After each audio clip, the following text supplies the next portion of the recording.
actual play D&D 5e stream. It's going to take place in our homebrew world of Gwenvalier in the world of Aradun. But we'll get more into that in a little bit. We're going to be playing every Monday night at 7 p.m. Eastern Standard Time.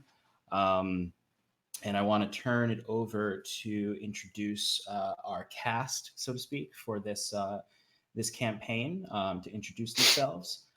So, Alex, if you transition so we can see our lovely cast. Hey!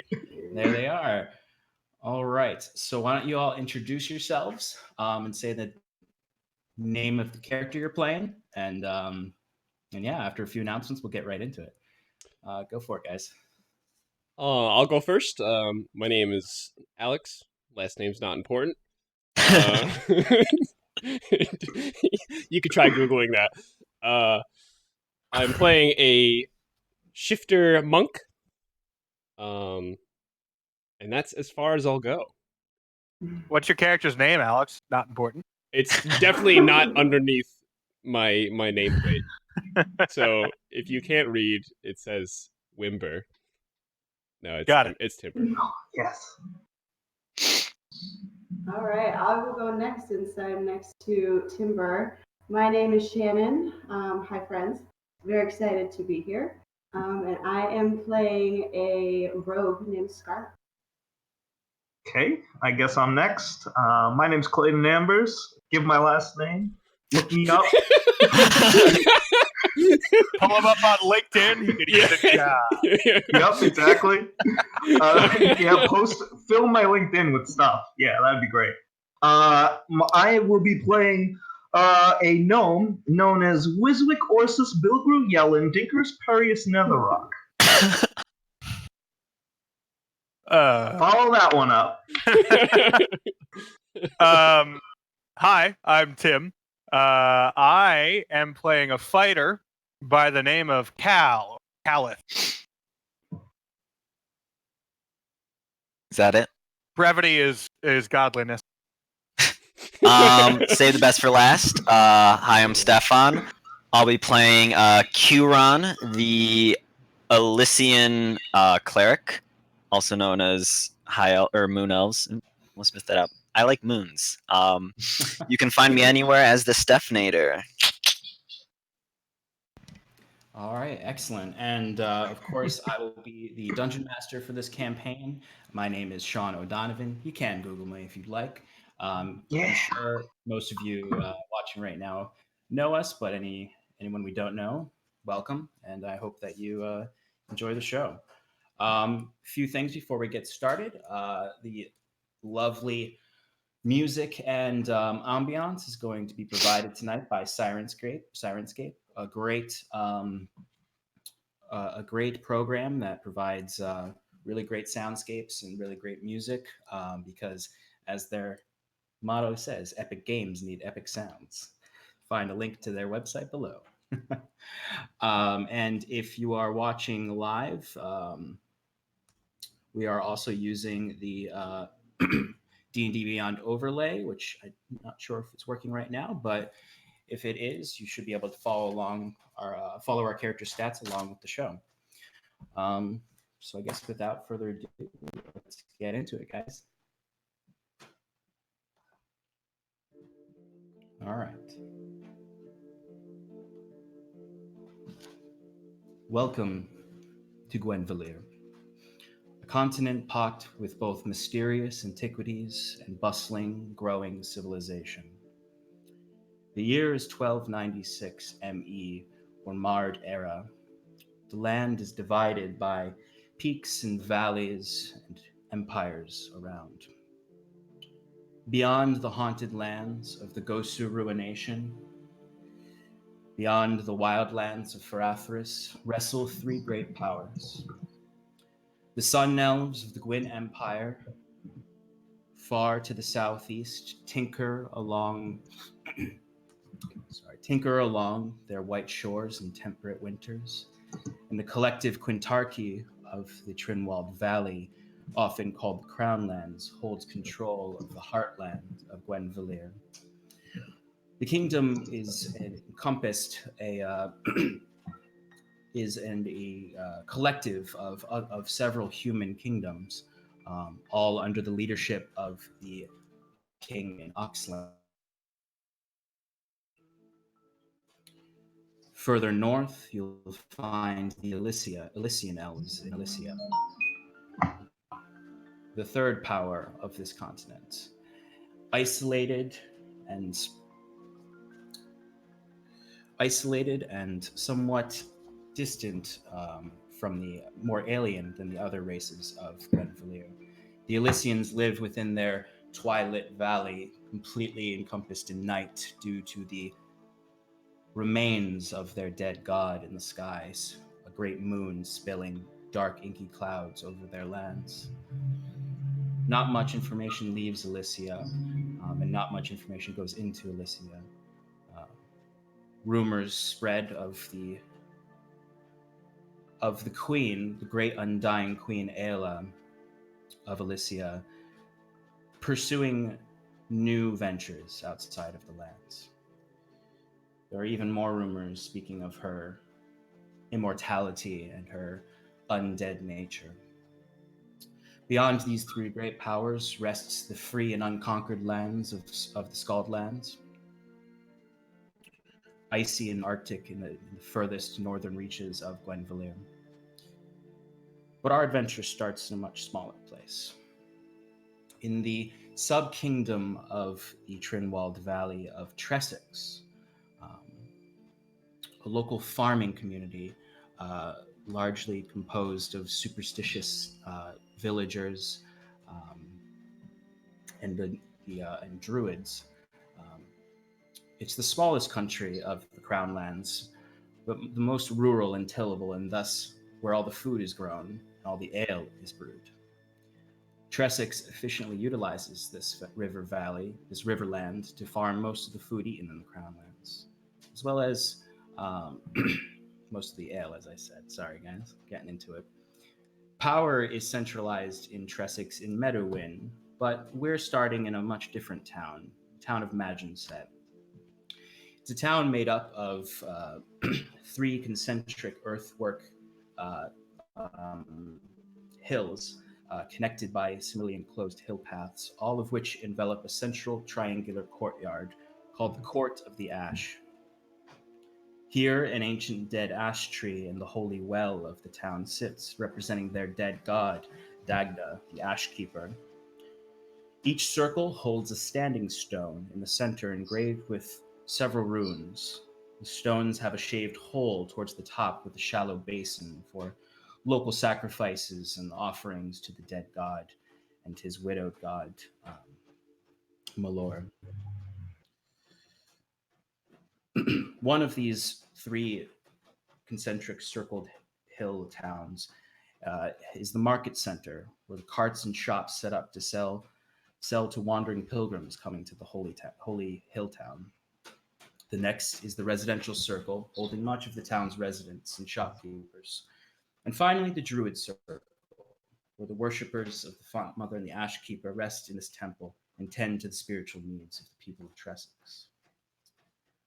Our adventure starts on the morning of the 30th day of Esterglom, the end of the long, long dark that plagues this land, the end of winter and the beginning of new life and the spring season.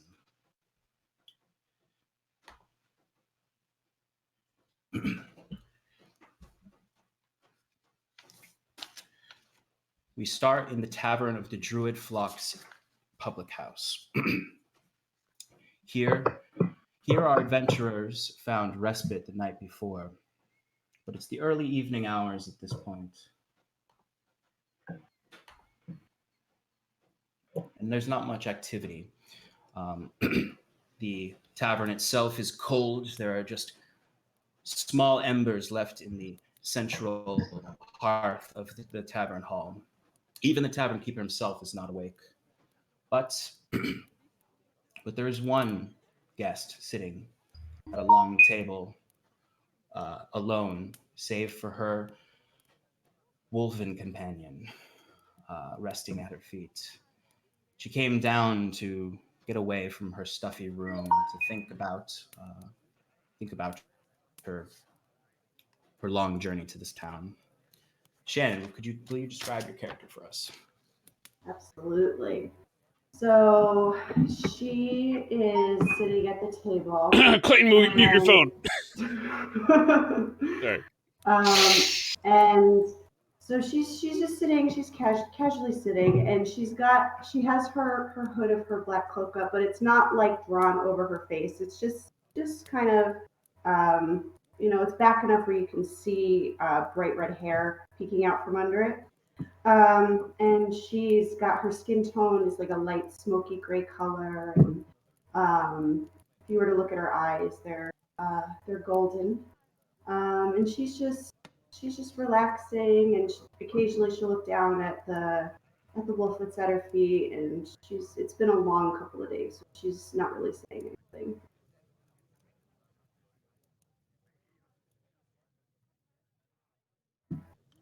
Sean, you are not speaking. I let myself muted while Shannon was describing her character. Very professional. Timber, would you please describe your character for us? Yes. So if you can think of a wolf, that's me. Timber is a dark gray furred wolf. The fur is very, very long. Well, not very, very long. It's long for a wolf. On the backs of his limbs and on the bottom of his tail, including the belly, is a much, much lighter gray. He's got blue eyes, which are odd, and one of his lip towards the, I don't know, towards his backside. What do you call that? The jaw, that. Sideburns? is like a little loose. To answer your question, he's pretty fuzzy in the chat. Oh, he's a foofer. Sure. Yeah. And he's sitting by Scarlet, not wagging his tail, but looking into the fire. Every so often, kind of like moving it up and down.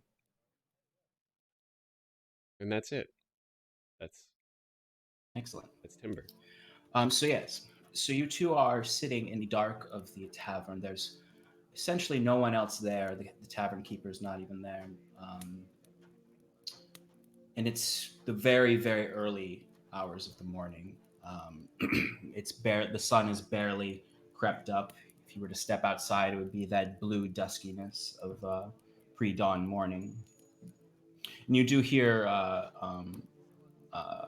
rumbling as someone seems to be coming downstairs. You two just staring quietly at the embered fire. Is there anything you'd like to do? I would just look down at Timber and just him. How are you feeling? Are you feeling all right? As well as you can be, I suppose. You fought well. Looks back at the fire. It's at this point that, right, as you're sort of softly speaking to one another, that you see a door sort of start to slowly creak open in the back area near where the empty bar is at this point. As you see slowly a lantern light coming out, and you actually see an older gentleman that you didn't see the night before in the tavern, carrying a pretty large crossbow, and just holding out his lantern as he's coming down to the steps, and the light blazons across your face. And just, what are you two doing? Just resting. They're not allowed. I thought I heard something else outside. Did you hear anything? No? Just you? What did it sound like? I thought someone was messing with the windows, the shadows, trying to get in. No, it's just been us. So you see this older gentleman steps into the tavern hall of the Druid's Flock Tavern, and he slowly walks towards you, and he sets his lantern down and sets his crossbow against the table, one of the long tables right next to you, but not at the same table as you. He sits down, and now that he's close up, you can see he's got very baggy, loose, thin clothing on. It's clearly something he was sleeping in. And you see he immediately starts to organize the room and taking stools off of tables and chairs off of tables. Over time, he starts to just get the tavern ready for the day. It's at this point that upstairs, coming awake in his room alone, is Cal. Tim, will you describe your character for us? Yeah, all right. Cal is a taller man. He's a little over 6 feet, with fair skin, green eyes, and dark brown hair. He's got very fine features. They're not certainly they're not the traditional square-jawed kind of masculinity of the olden times, as it were. They're definitely narrower. He's a kind of a narrower build, and he's dressed in work clothes, but they're well made, and definitely well taken. Okay. Dresses. Sorry. So at this point, Cal, you've sort of wrestled yourself awake. It's the cold has woken you up as the fire has died in your private room that you bought.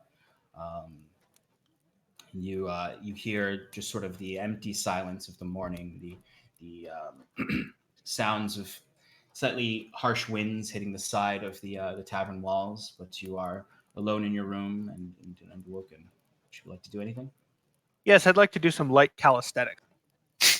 All right. Bit of a warm up for the day, as it were. I get it. Cal. Oh, that wasn't the joke. I like that. So yeah, I would do some light calisthenics and probably begin to get all my stuff ready for the day. Easy enough to do. As a fighter, you sort of engage in the morning routine to get yourself prepared for the day. Gather your things, and it's easy enough to head downstairs. And when you head down, you sort of find the same longhouse tavern hall you found the night prior, with the 8 tables, long tables on either side, the 2 hearths, the tall thatchwork ceiling coming up. You don't see nearly as many people as there was the night before, and you just see a red-haired woman with what appears to be a wolf companion. It's definitely not a hound or a dog. It's very clearly a wolf. And then you see the old tavern keeper that you had met the night before. And he's slowly lighting the different gas lanterns around the hall, and stepping up to the bar to begin cleaning up and getting ready for the day. Okay. Cal would probably examine this, take a look around, cast a keener eye at the wolf that appears to be in this longhouse, with perhaps a bit of confusion, and then approach the red-haired woman and say, "Excuse me, hello, is that a wolf?" Yes, very astute. Intriguing. Yes, quite. I assure you he's quite safe. Can I can I sniff Cal for any food? Yeah. Go. Give me just give me a perception check. Yeah. I will. First roll. Oh wait. Do I have advantage? Do I have Pressure's on. advantage? Technically, yes, you do have advantage. right. That's a dirty 20 right there. Dirty 20, first roll of the campaign. Cal, do you have any food on you? You know, I have a day's worth of ration. I'm going to sniff the pocket with a day's worth of rations. And as he's doing that, I'm gonna kind of like, no, that's rude. You just had breakfast. Leave it alone. Sorry. Oh, he's friendly, isn't he? Oh, very friendly, but likes to beg for food. Ah, Don't understood. let him fool you. He just ate. I think I would try and pet the wolf. And maybe not like a full-on like, ooh, who's a good boy, but like, like just like a light pat on the head. Timber takes it. All right. And then I would introduce myself. I would say, "Hello, I'm Cal. Nice to meet you." Very nice to meet you as well. My name is Scarlett, and this here is Timber. Ah, a pleasure to meet you, Timber. And then I immediately poke my nose at the pouch once more. What did I just tell you? No.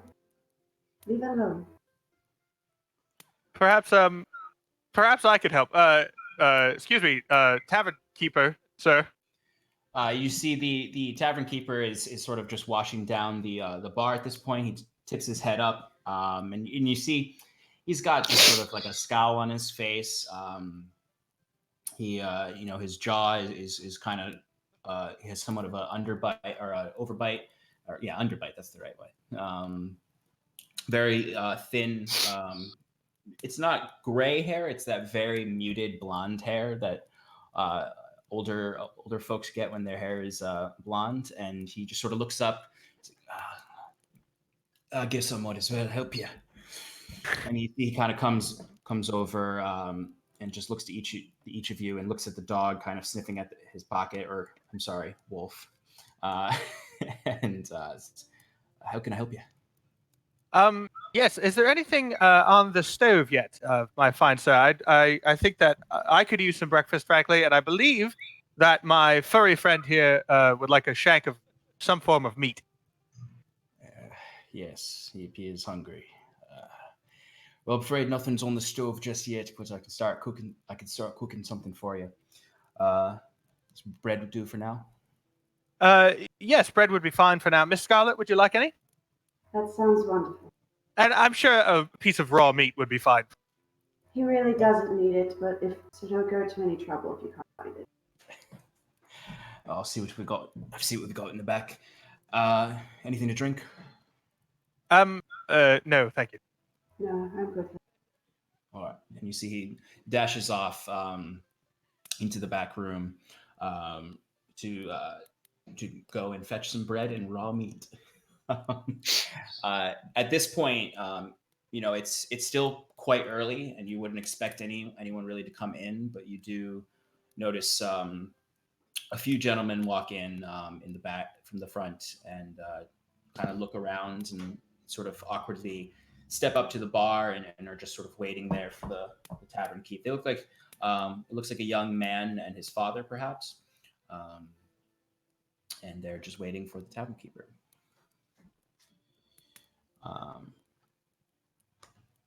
Who shortly returns. Just looking at some of my stuff. You see he's got this nice, lovely roll of rye bread. It's a pretty decent looking loaf. He brings it down with it comes with a nice carving knife with some very nice salted butter. And you see he drops a bowl down in front of Timber that has what appears to be like the leftover meats from the night prior. not mostly oats.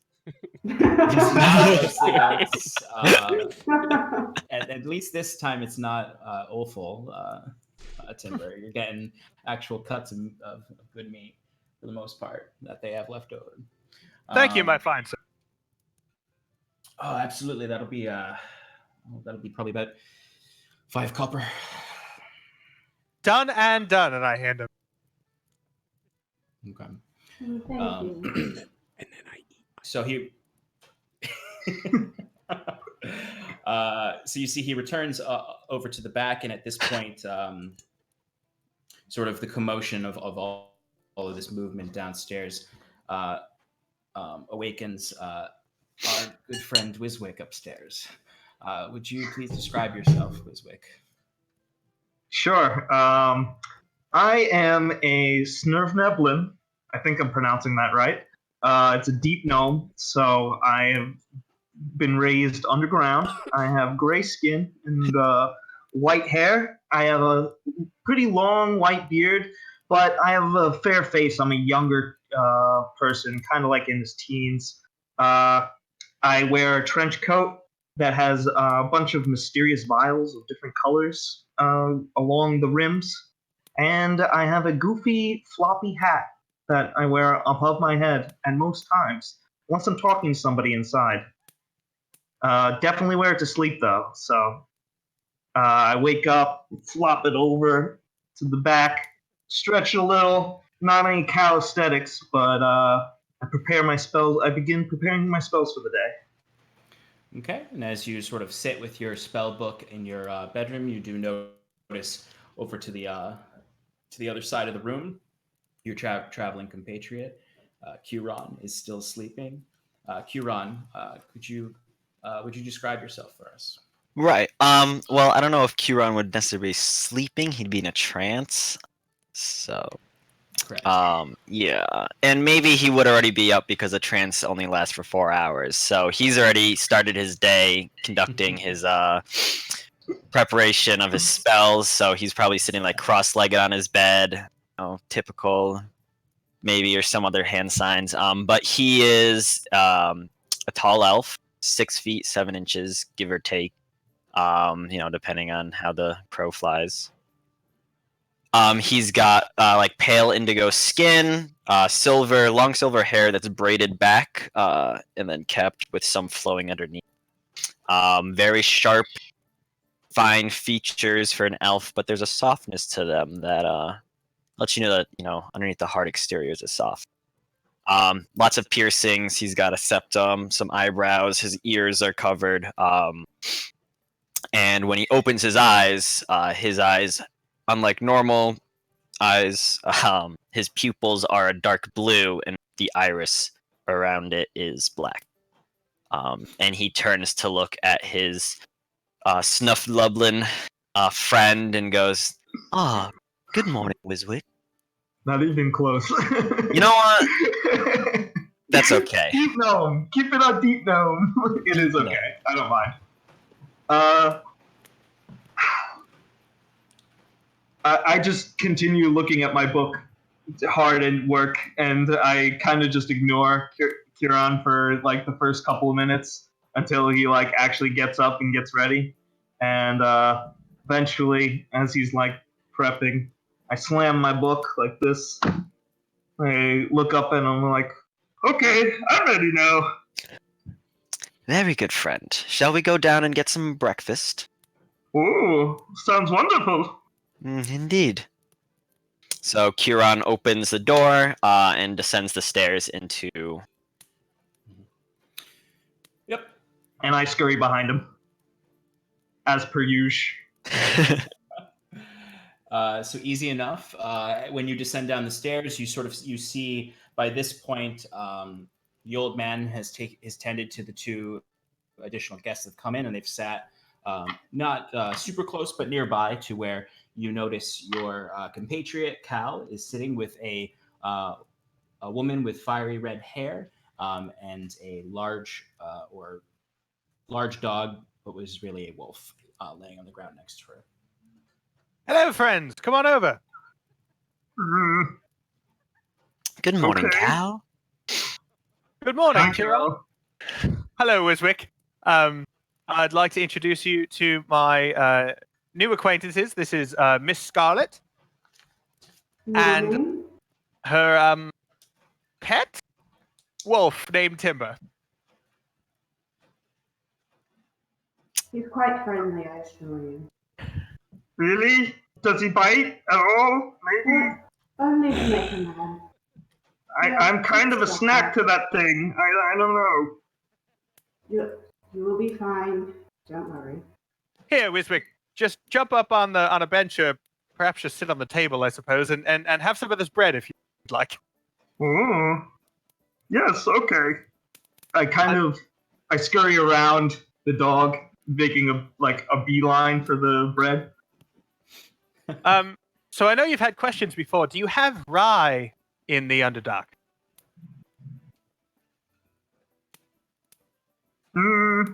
I don't think so. I don't even know if we have bread.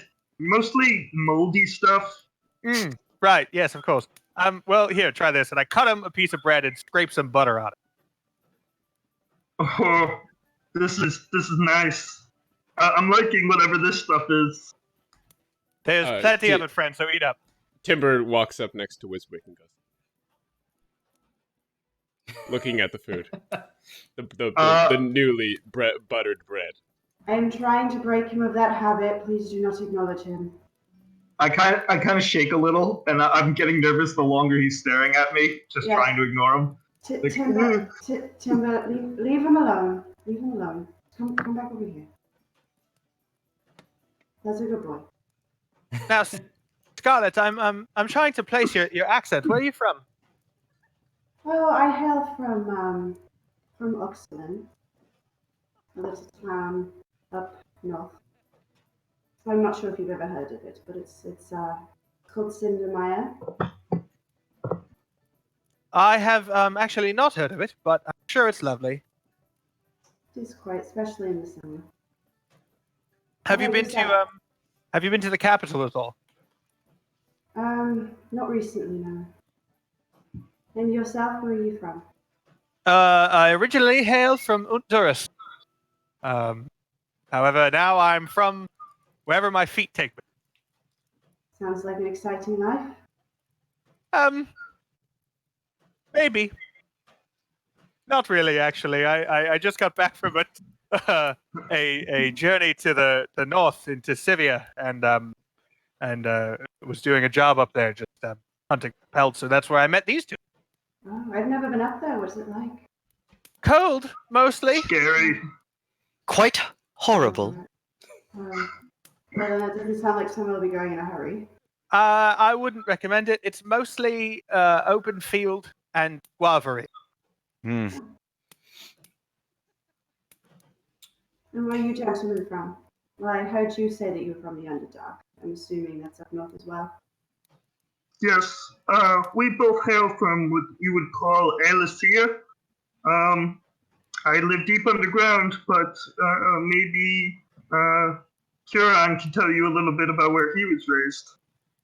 Yes, well, I was raised on a small village on the river Adra. Beautiful, beautiful moonflower meadows. Oh, it's lovely. Sounds quite. Yes, I miss it so, but your crown lands seem quite interesting. It's never a dull day. That's.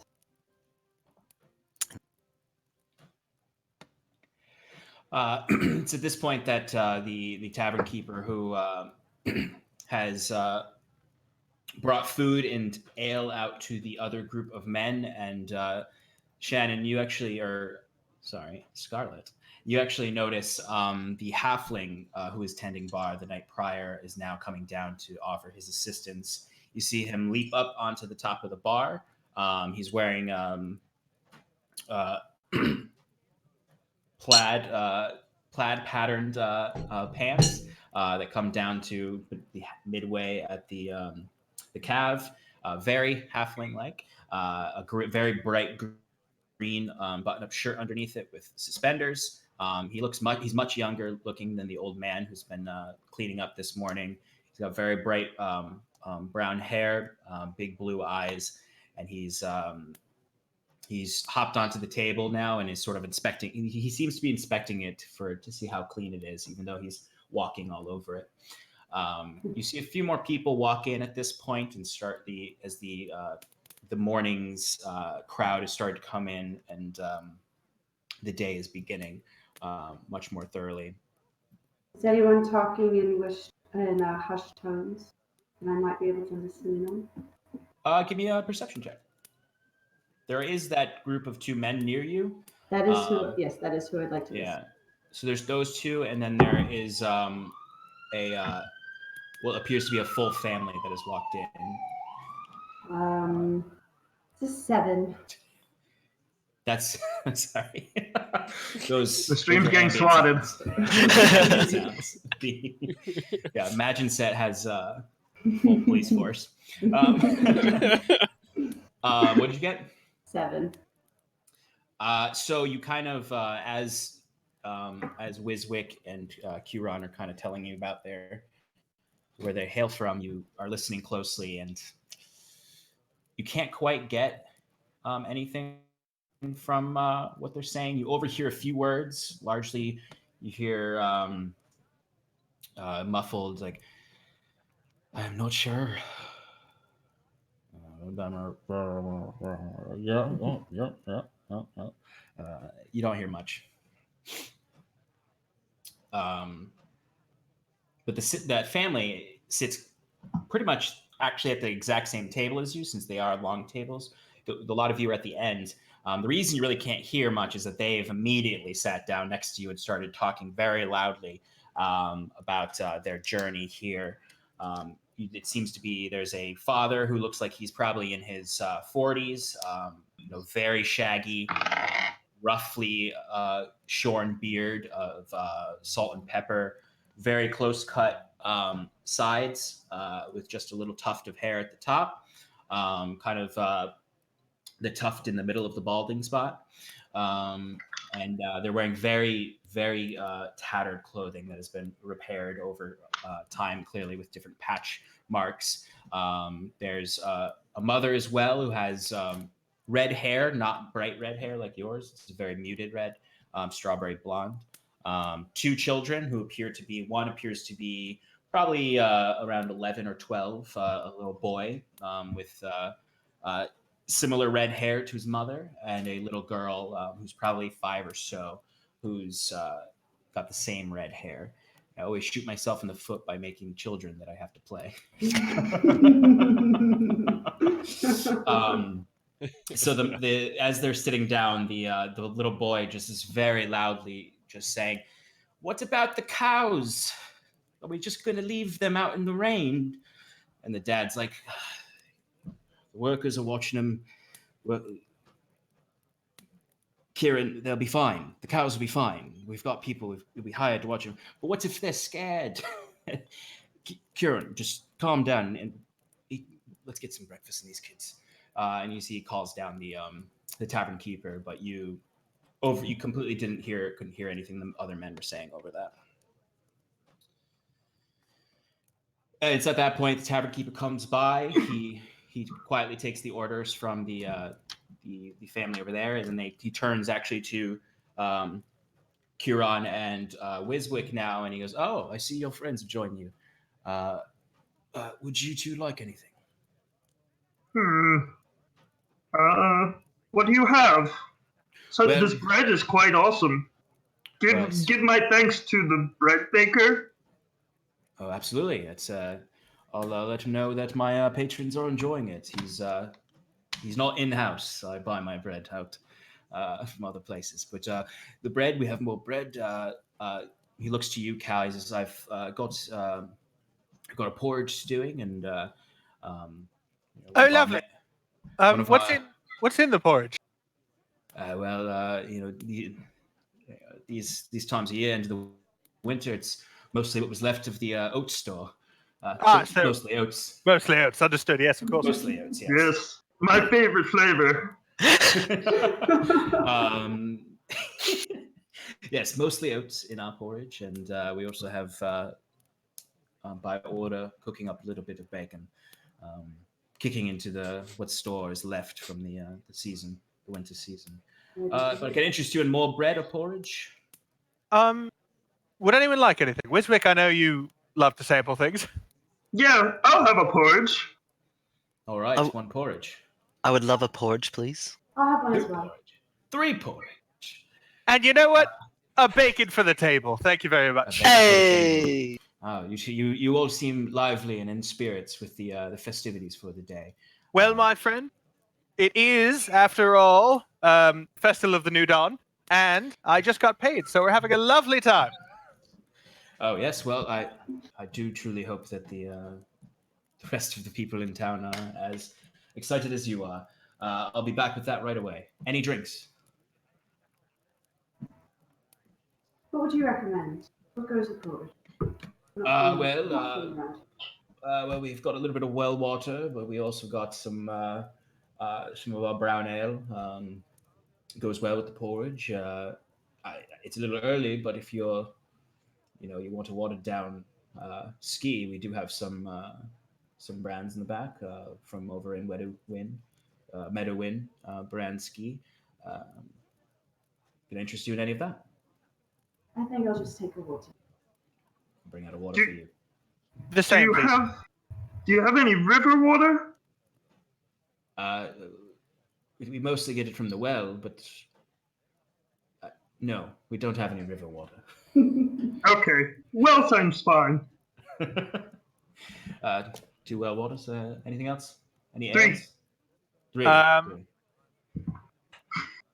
Yeah, 3 waters is fine. Kieran, anything? I'm all set. Timber, do you want some water as well? All You right. put it forward. I'll Hmm. bring a round of waters out for all you, and your round of bacon and porridge. And he wanders off away from the group. At this point, it's getting fairly fairly lively in the joint.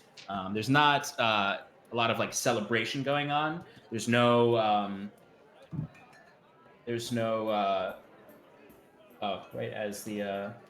right as it starts playing, as I'm about to say, there is no bard playing.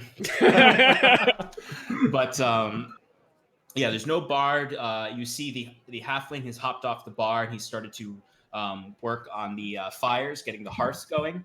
And you see all sorts of people are starting to come in. There's not there's a lot of whispering and hushed tones going on, but not a lot of celebration like you seemingly are to other people. But yeah, is there anything you want to do? I want to turn to the group and just say, it doesn't seem very festive this time of year, and am I to understand that it's supposed to be festive? It is. I mean, it is the end of blooming and the beginning of spring. So Uh, I just I feel think like people generally- are more excited about it. what are these words you're saying? Which one specific? The Ferving Festival of Stars? How do you even keep track of that stuff? well, that's a broader question. Generally, there's we just keep track of which day it is based on the sun, and we know that it's the winter or gloaming is ending, and so it's generally right around now is the first day of spring. Sounds like quite a hassle. You get used to it quickly.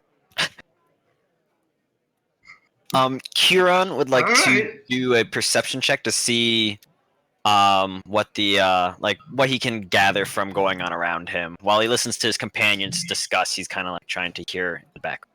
Absolutely. Go ahead and give me a perception roll. So that is a 21. All right. So as they're talking about the stars and calendars and how time works in the above ground world, Kieran, you kind of listen around and you're looking at the different people in the room. You notice there's a lot of really poor-looking families here.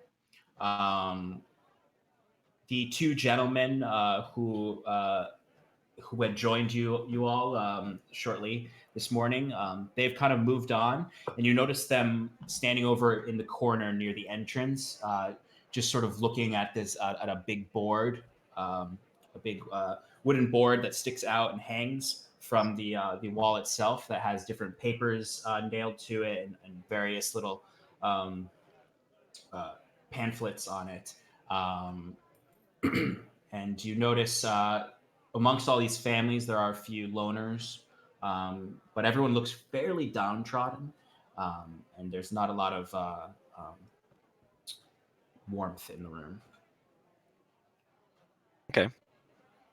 And at that point, the tavern keeper returns um, with two big plates in his hand. He drops one down. It has several porridges on it. He drops another, and it has a very, very large serving of bacon on it. And then you see walking up from behind him is the little halfling man who comes over, and he's holding several mugs of water that he puts down. He goes, 4 waters for the festive folk, and or 5 waters, I think. Yeah, 5 waters. 4 of these, and then another server comes over with a little bowl for the wolf, places it down with him, and you see the halfling actually immediately takes a few slices of bacon off and sneaks them down to Timber, and then goes after Timber takes the bacon from him. Anything else for a lot of you? I'm all set, but I was wondering, is there a bad harvest this year? Well, this was a particularly harsh winter, so we didn't have a lot of folks used up their grain stores, used up their food stores, and Magonset did all right. I mean, the druids in the Circle of Ash, they kept a lot of the store for themselves this season.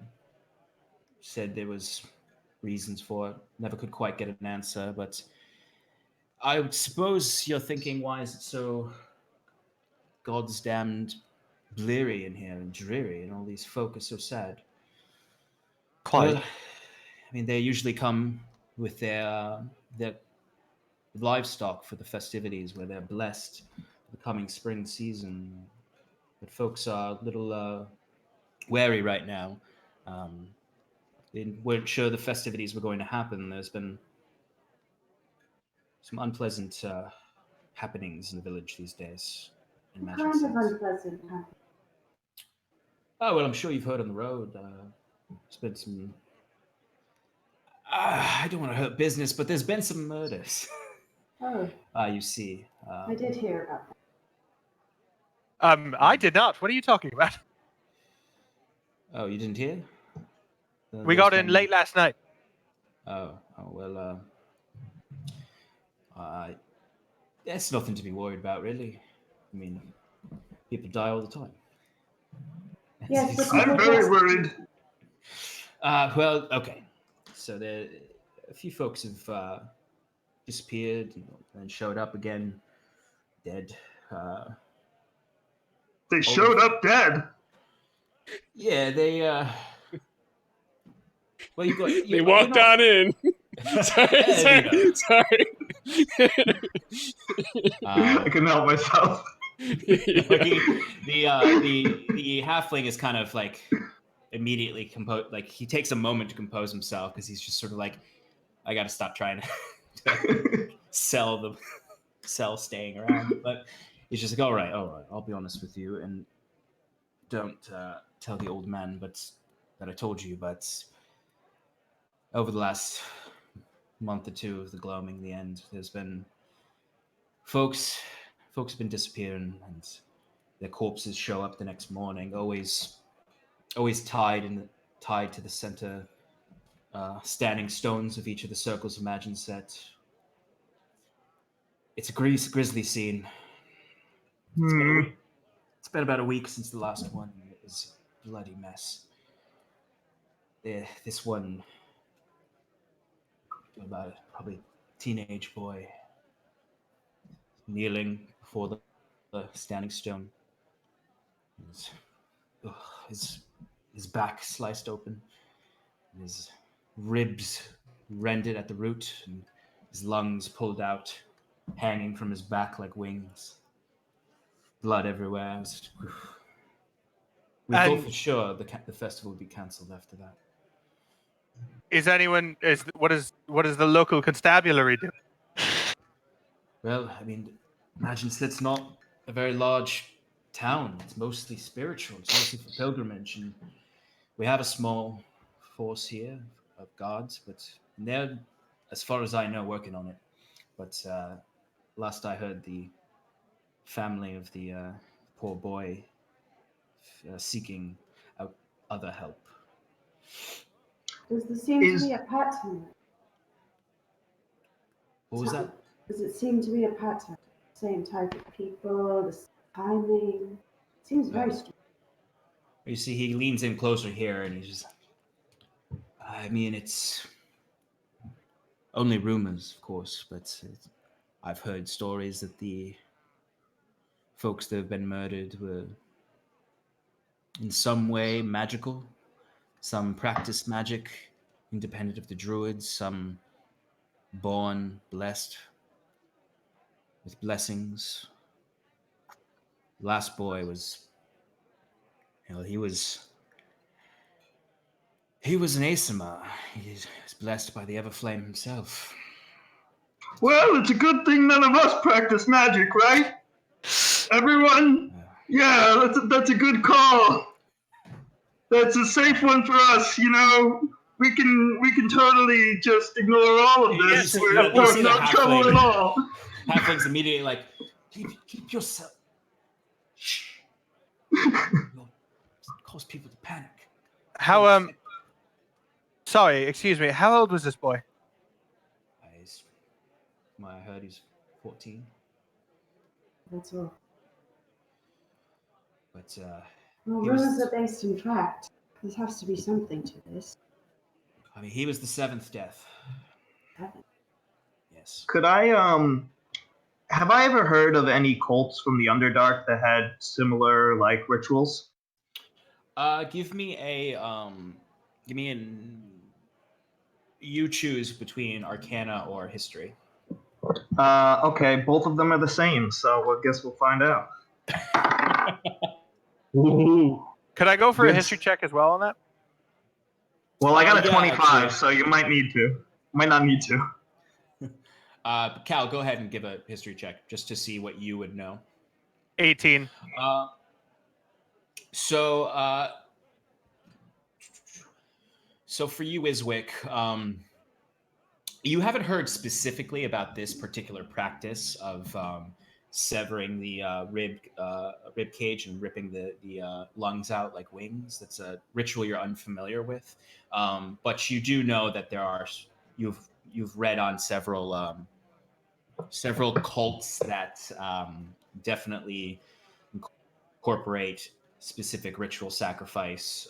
A lot of the cults that surround the chained gods, particularly, do blood sacrifices. But you would also know from your reading that at some point in history, almost all forms of faith in this, particularly in the Underdark, had some sort of sacrificial aspect to it, whether it was human sacrifice or animal sacrifice.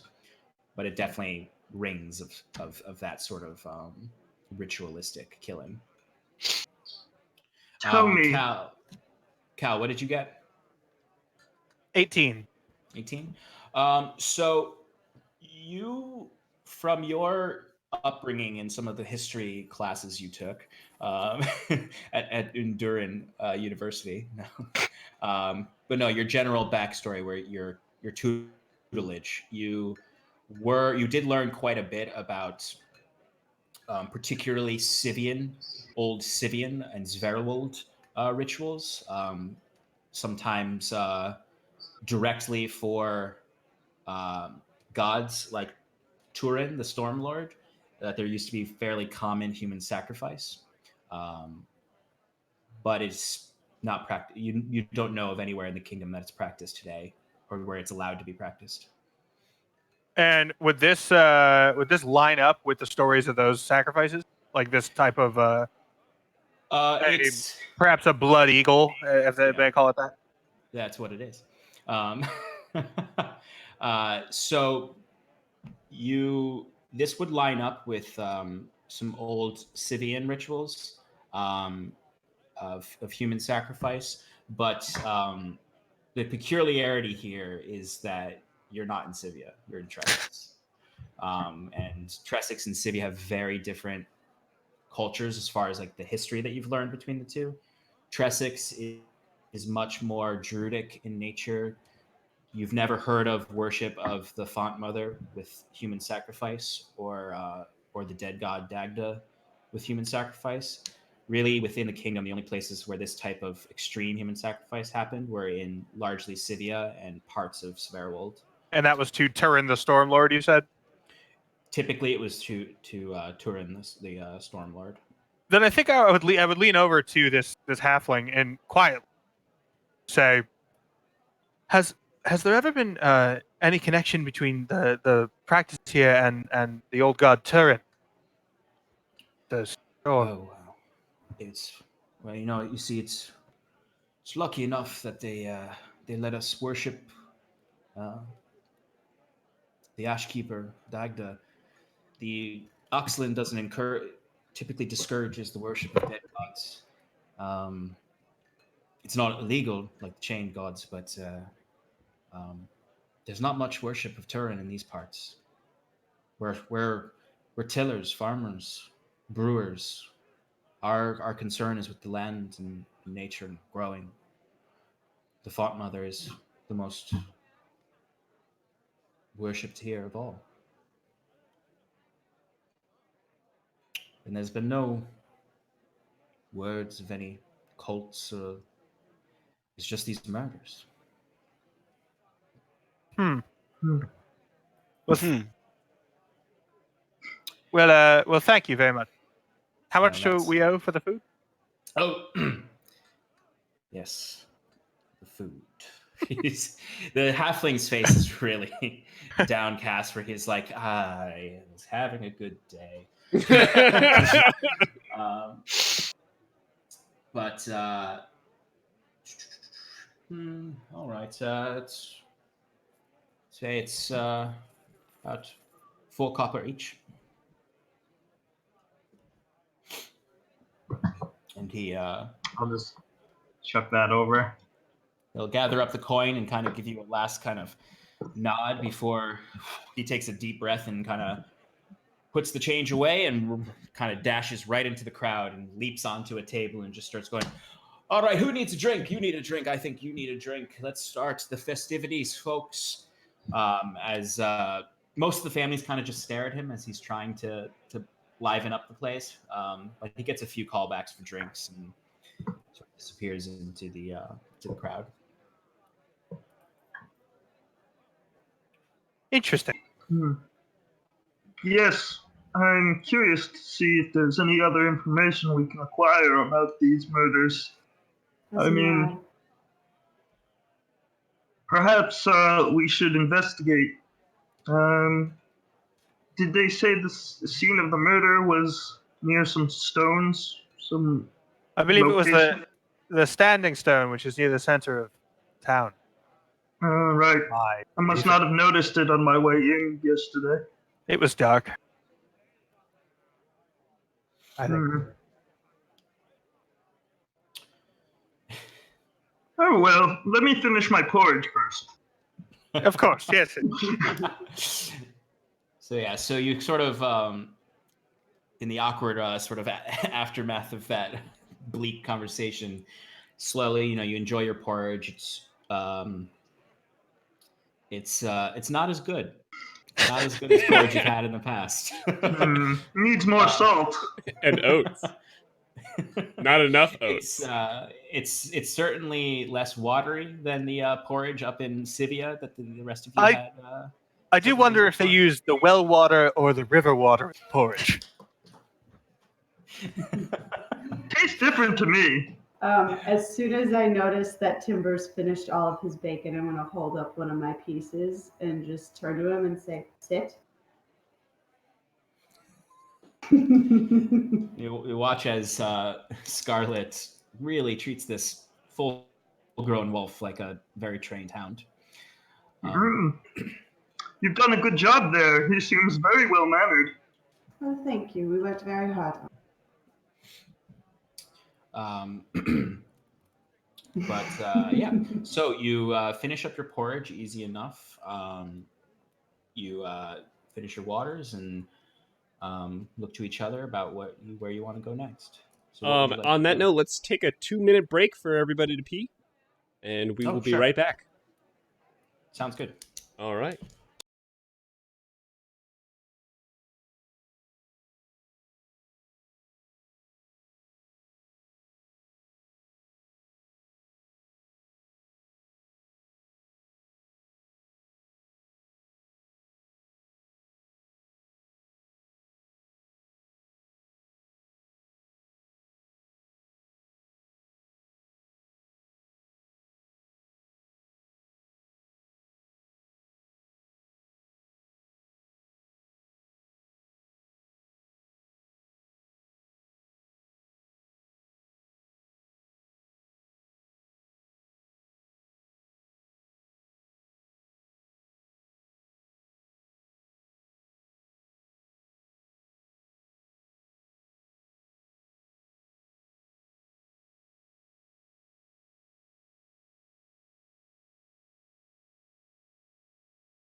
And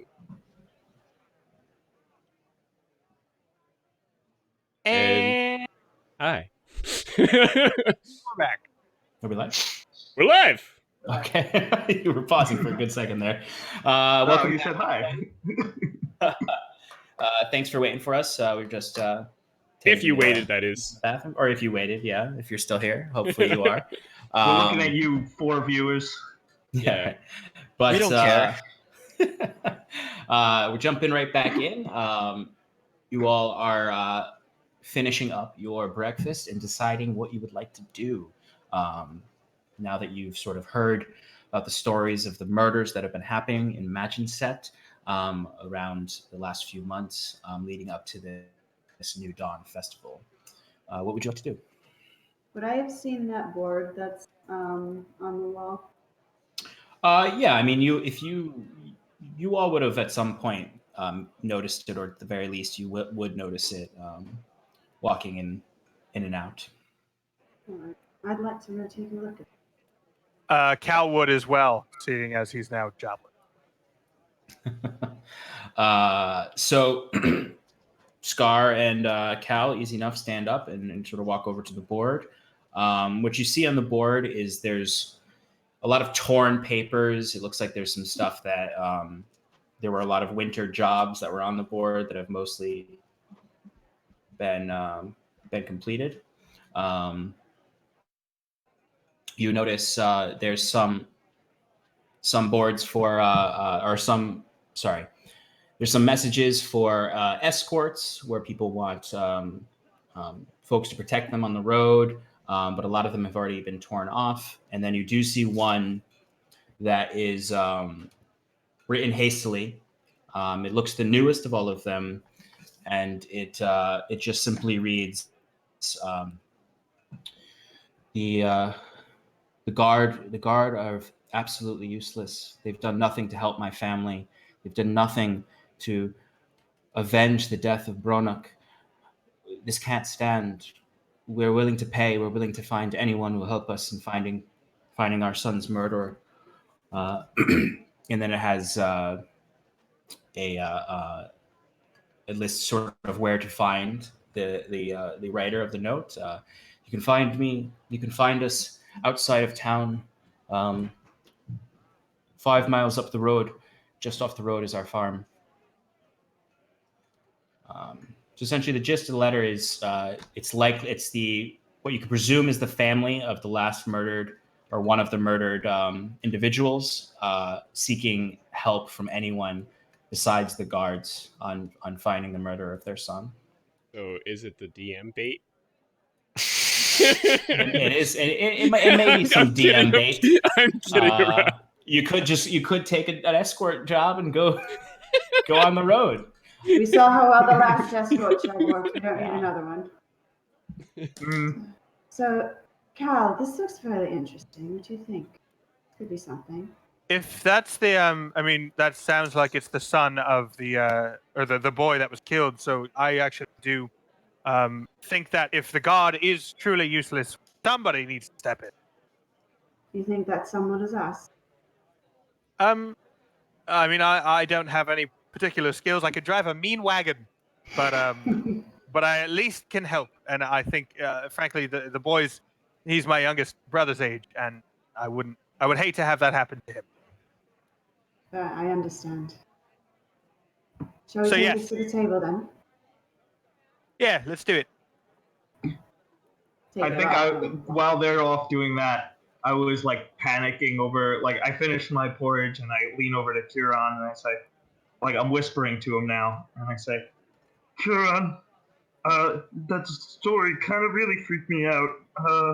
I know I kind of played it cool by saying that, like, I don't really practice magic or anything, but, you know, who knows what type of, like, technology, like, magical detection devices they might have. We don't have anything about this. I think we really need to investigate this.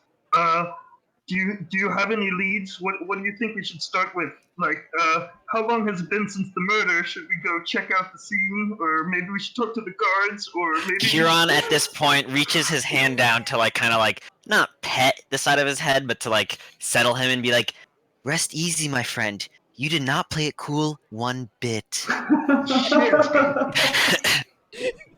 Kieran does look around, thinking to himself, can he roll a Arcana check? Actually, yeah, an Arcana check to see if there would be anything from his religious background or cultural background that might. Yeah, go ahead and give me an Arcana check. 17. Okay. So from most of your understanding is specifically isolated to Illyvania and the practices of your people's religions. You would have heard of some history on human tribes in ages past, from time to time, performing these types of ritual sacrifice.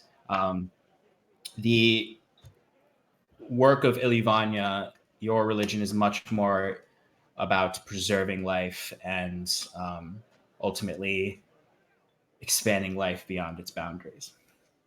So nothing from your particular religion would sort of parallel this. You would have only heard stories of old human tribes that sacrificed members of their own tribe or criminals or enemies to their gods. Right. So Kieran, thinking to himself, realizes that he knows nothing. Useful, at least. and turns back to Wiswick and goes, "My friend, I believe the first step is to, how you say, go to the scene of the crime." Very well. That was my first idea as well. I guess we should get going then. Maybe we should tell Cal and the new woman. What was her name again? Smarlet? Something with an S, I do believe. Okay. Kieran looks at the dog and goes, or the wolf, excuse me, and goes, "Wolf, what was her name?" Do you speak dog? No, I was just hoping it would speak English. I don't know, I thought it might be enchanted or something. What's English? It is quite Common, intelligent. excuse me. Galactic Basic, what? you know, Oxlish. Ocklish. Ooh, that's disgusting. Tell me, Beast. Do you speak my language? I try a bunch of different languages. I say it in Dwarf and Undercommon. As they're speaking to me, I would like to, like, what's the ground in this tavern? It's imagine just like a wood flooring or something like that. Yeah. Okay. Yeah, it's wood paneled floor. Wood panel floor. Timber's gonna try to claw out some letters. Okay. What do the letters say? Of Scar. I'm gonna try to write Scarlet. Yeah. So you watch as this seemingly hound, you see this pet of Scar is slowly writing in common on the the hardwood, the floor. He just finishes the R as Cal and Scarlet return as you're watching this dog write, essentially. Oh, look, your handwriting's been so much better. You've been practicing. Good for you. I think Cal is too polite to interrogate her on this, but I'd be like, "What the f is happening? What?" Yeah, it's definitely an awkward situation where there's a strange, fiery-haired, gray-skinned woman and her wolf that can write and understand common.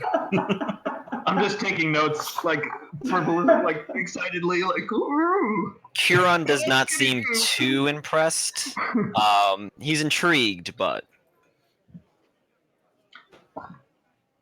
Is he some sort of man that was trapped in a dog's body? Yeah, he's just very smart. I taught him how to do that. I'm not ruling out the possibility of him being a ghost. There is always that possibility. Moving on. Yes, very important. We need to figure out what's going on with these murders. So Miss Scarlet and I, is it Miss or Ms. or Mrs.? I'm sorry. Just Scarlet is fine. Miss Scarlet and I have reached the conclusion that we found anyway. We received this. We found this note on the board, and it leads us to the parents of the child that was killed. We presume. Correct. Quite an lead. Yes, we think it's worth pursuing. Perhaps we should split up. First episode, split the party. Me and Wiswick were discussing going to the standing stones to see the scene where the bodies found. I suppose we could do that first, as a It's on few the way streets out, that way. right? Timber sits next to Kieran after he says that and starts sitting there and panting, looking up at him. Kieran would reach a hand down and gently caress the top of his head. And then do some nice back scratches behind the ear. Just like really digging in there. Just so I can just see all the Kieran Oh man. timber shipping going on.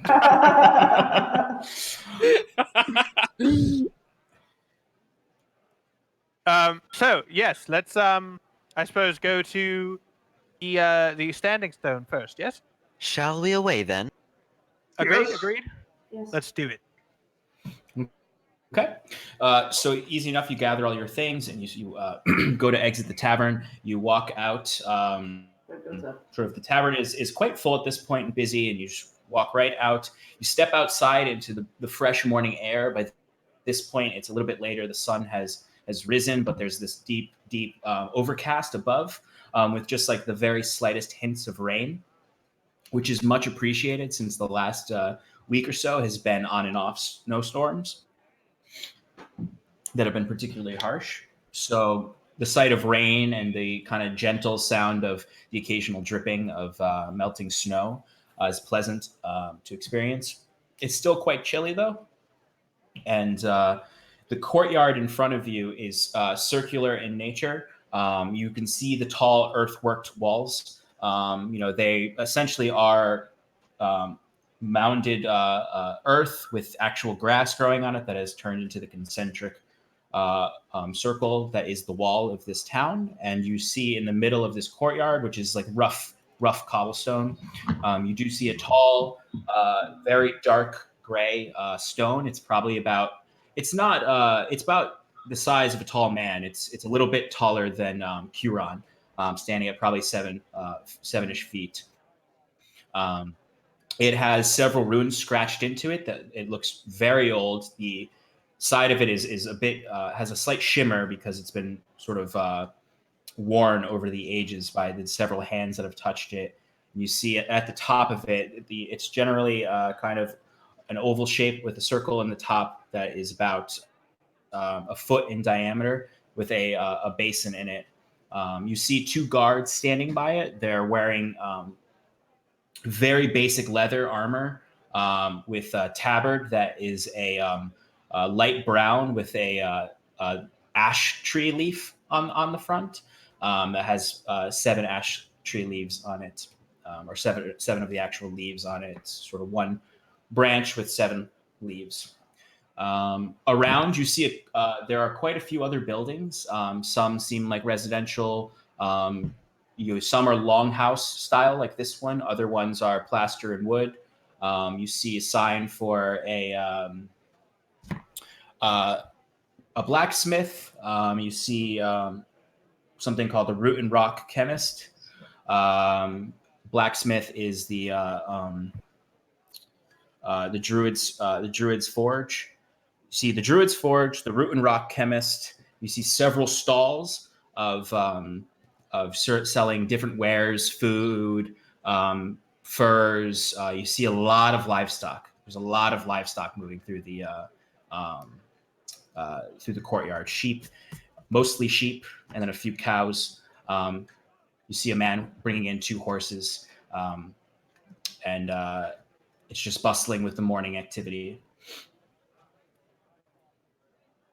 I stay close behind my compatriots as to not get stomped on. I think I would go.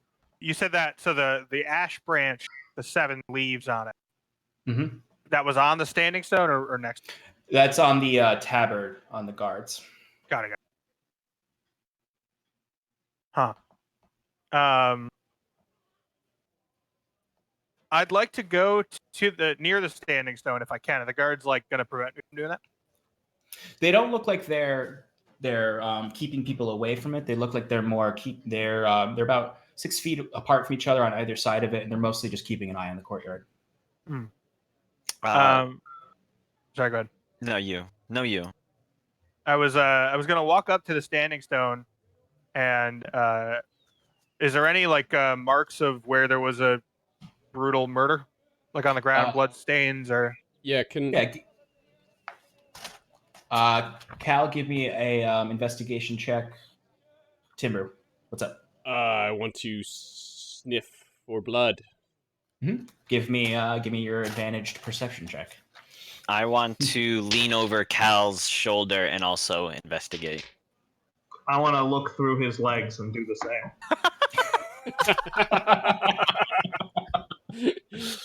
Excellent. Scar, what are you doing at this time? They seem to have it well under control, so I'm just going to just survey from the back. Okay. So the first thing you see is Cal walk up and start to investigate around, and slowly over his shoulder comes Q-Ron's head, looking down, and then between the legs comes quickly Wiswick, who's similarly looking around, and then around them comes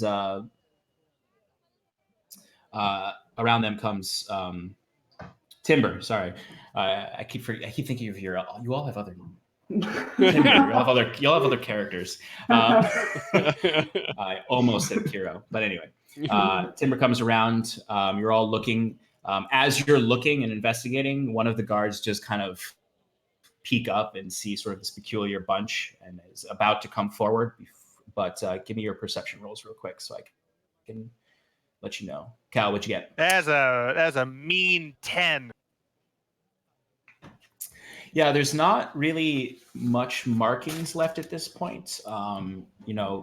There's no like discernible fresh looking markings on the stone itself. And you surmise that maybe any sort of blood splatter or gore had been cleaned up since the murder was roughly a week ago. There's no discernible markings on the stone of any kind, and I surmise that the blood or evidence of the murder would have been cleaned up. Who else had perception checks? Timber, give me your what'd you get? I got a 17. 17. Okay, so Timber, you do pick up a little bit of a scent for blood. You don't see any blood, or at least you don't see like a lot of blood. But when you get close to the stone itself, the guards are kind of looking down at you, and they're about to walk towards Cal and them to talk to them. And it actually is a moment for you to start sniffing more. You do notice that the scent of blood is sort of covering the basin of the stone, a little bit up onto the stone as well. And you can actually just barely make out some caked blood on the stone itself, but very little. Most of it has been washed away at this point by either snows that have come down or them actually removing the body. But you do get a faint trace of the blood by the stone. Okay. I'm gonna sit or like go up next to it, sniff it, and then sit down like a good boy, and sit next to it, and just go, oh!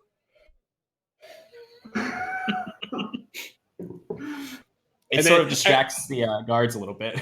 And then I look up at the rest of the crew and just sit there panting like a good boy. Could I take that opportunity to possibly sneak behind the stone and try and hide from the guards? Yeah, while they're distracted. Hide behind Kieran's legs. Give me a I have stealth check. advantage. I have advantage to hiding in stealth, but it includes stones. All right. So gotta drop that one down there. All right. 17 plus 3 is 20. Dirty to 20. So as far as you know, the guards did not notice you as you dipped behind the stone and sort of slowly backed into it, and you're kind of the gray darkness of your deep gnome skin sort of blending in a little bit with the stone itself. And as far as you know, you're hidden. The guards at this point are walking directly up to Cal, Kiran, and Scarlet as Cal is relaying to them what he said. You see the first one comes up, and as he actually gets close, you can see he's got a scruffy, bright red beard, very, very pale skin with deep wrinkles under the eyes. It's hard to tell how old he is because he seems young, but he has a very weathered face. You can't really see his hair underneath his helmet and a hood that he has over, but he comes up directly to and sort of forces himself into your circle of conversation. And what exactly do you think you're doing here? Why, hello, fine sir. We are just taking a look into the rumors of the murder that happened. Yes, of course, but the guard is on duty. The guard is taking care of it. Keep your hound away from a murder scene. He's howling all over the place. Oh, I I'm do- sorry. I didn't see it. I didn't see a guard nearby, so we just thought we could just go take a look. We're standing right here. Yes, but you weren't right. You out of towners coming out here for the festival, trying to look for adventure, taking the murder of our villagers as some sort of gain. We mean no disrespect. Timber, come here. And I'm just gonna motion for him to back up. I don't back up. sit I there- assure you, my friend, we're not thrill seekers or anything like that. We were just informed of the murder and that there had been no progress on it, and we simply wanted to see if our combined skills could assist you in. Give me a persuasion roll. That's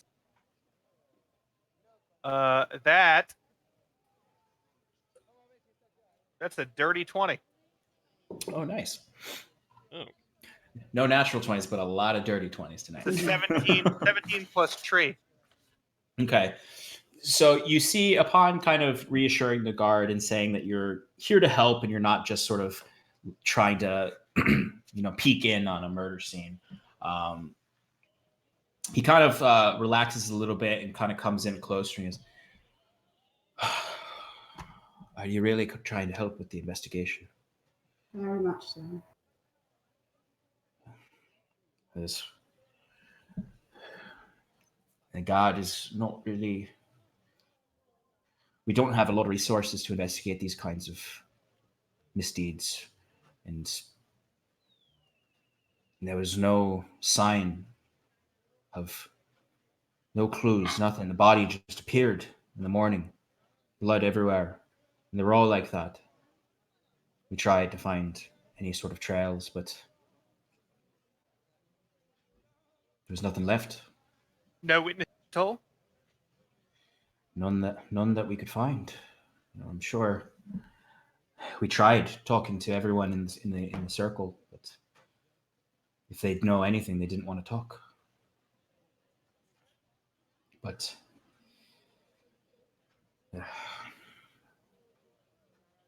And we saw a notice on the board in the tavern.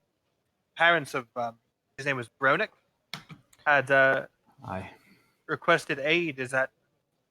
Are they reliable folk? well,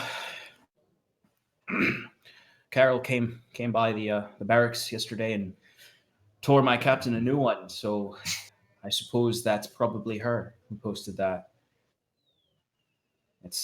I understand though, losing your oldest child, your firstborn. Listen, we had a patrolman on that night. He says he didn't see anything, but he's been distant. He hasn't come to his post in 3 days. Do you know where we could find him? He lives in the residential circle up that way, up north, northern part of the town. Lives on the second floor of a plaster and wood home. I believe it's the fifth house on the right. It's yeah, his name is Angus. Hasn't shown up for 3 days. Claimed he saw nothing. He was on for the night shift of the patrol. There's not much else I can give you. You've been very helpful. Thank you. And what was your name, Sergeant? My name is Kernan MacLear. Oh, of the Cardwin McClears. I'm afraid I'm Oh, sorry. okay. Awkward. No problem. I'm Lovely to meet you. Have a lovely day. Thank you. The guard kind of nods and he before you leave, he says, just careful sniffing around these crime scenes. Folk in Tressex are superstitious. Don't much like outsiders sniffing around their sacred sites. Do you know, Tim? It won't happen again. And I look at Timber as I say that. Just be a bit more discreet. Howling wolves aren't exactly a good sign amongst these folk. Like I said, it won't happen again. I will. Uh, Hope you. I'd like to. Sorry. I was just going to say, I hope you find fortune in your investigation. If you find any information, please let us know, and perhaps we can help. Thank you, Sergeant. I'd like to try and pull the group away from the center. Real quick, Curon did roll for an investigation Oh, what'd check. you get? Well, so actually, I did want to ask, what would I get from investigation as opposed to perception? So the way to think about it is, and really for much of it, the best way to do it is to say what you want to do. Right. And I'll let you know what is the best role for it. So perception is purely sort of looking around, using your senses to spot anything, while investigation is more like the digging through and sort of looking for clues and connecting things. And they're similar, but they're a bit different. Okay, so then I guess that I would be just perceiving what I see. So if that's the case, I got a 20 what? 23. 23. Okay. All right. So while this conversation was happening, you do notice. I'll say you notice Timber. Sorry, I keep forgetting your name. Timber. You noticed him specifically, like sniffing around a specific area, and like kind of scratching at it a little bit. And when you actually go over, as the guard is talking to them, and after he's howled, and bend down and notice very quickly a small splattering of caked blood on the cobblestone. I look up at Curon. I give him a little pat and go, "Good boy." Could I do something during this time too, or? Absolutely, yeah, because you've been hiding while they were talking. I think I'm trying to play it low, so I'm not really searching too much. Instead, I'm going to write a small note to my, like in my palm, in like I guess I'll take a piece of paper from my cartographer's kit or something along those lines, and going to summon my familiar, which is a bat, and I will tie the small little note to the bat, and I will wait until the guards start walking away to let the bat free. And basically, I'm giving it the command that when everybody leaves, the bat will leave and go to Kieran. When everyone leaves. Yes. I'm going to try and stay hidden. Okay. All right. So, and when you mean everyone leaves, you mean the guard, or when everyone starts to go to the next location, as in the party? When the guard. Okay. All right. So, easy enough. Sort of the Curon stands up and is kind of feeling the small bit of caked blood on his fingers as he pets Timber for finding it. And Cal and Scarlet complete their conversation with the guard as he walks away, and you actually see he sort of pulls the other guard aside, and they actually step away from the scene a little bit, so that you can kind of have it for a moment, signifying you have the scene for a moment. And at that point, Curon, you see come flapping around, that loud bat wing flapping around the stone, comes the same fiendish looking bat that you saw on the road down here, and it has a little tiny in its bat hands, a little tiny scrolled up note. Jet, where's I take the note, unfurl it. It says, "Gonna hang out here. Want to try detecting if there's any magical powers left over. meet up with you at the inn soon. Wiswick. Kieran takes a note and goes, "Thank you, Jet." Kind of motions to Timber to like join him as he approaches Cal and Scarlet, and goes, "Well, speaking towards Scarlet, well, Timber here found a little bit of blood, and then I show them the blood that I've been weirdly like rubbing on my fingers because that's what they do in movies." And then I go, and our friend Wiswick has decided to stay behind to detect any lingering magic. So yes, quite. Well, he'll meet up with us at the inn later. So if we want to continue our investigation, not sure what to make of this blood. Besides, it's here. Let's step away from center of town here, and so we can discuss this in private. Okay. So it's easy enough. You step to the side and find kind of as private of an area as you can in the middle of sort of this market square or circle, this market circle, and sort of away from the bustle and but also contained, kind of kept private by the loud sounds of the mewling sheep and passerbys. Wiswick noticeably stays behind, though you guys didn't see where he went. You did get an idea when you heard, but you were unaware of where Wiswick is at this point. Okay. As I see them going away, I begin like drawing the ritual process of detect magic. Okay, and that's ritual is 10 minutes, right? I believe it's 1 minute, but I'll double check on that. I believe I think ritual's the 10 one- minutes, but casting Okay. Yeah, as an action. which is fine. Yeah. 10 So minutes. you're currently ritual casting detect magic, and what are the rest of you doing? Is Jet still with us? Yes, I left him with Kieran. Okay, I'd like to say to Jet, Wiswick, if you're casting anything, be sure to do it quietly and stealthily because they said that the people they were abducting were magic.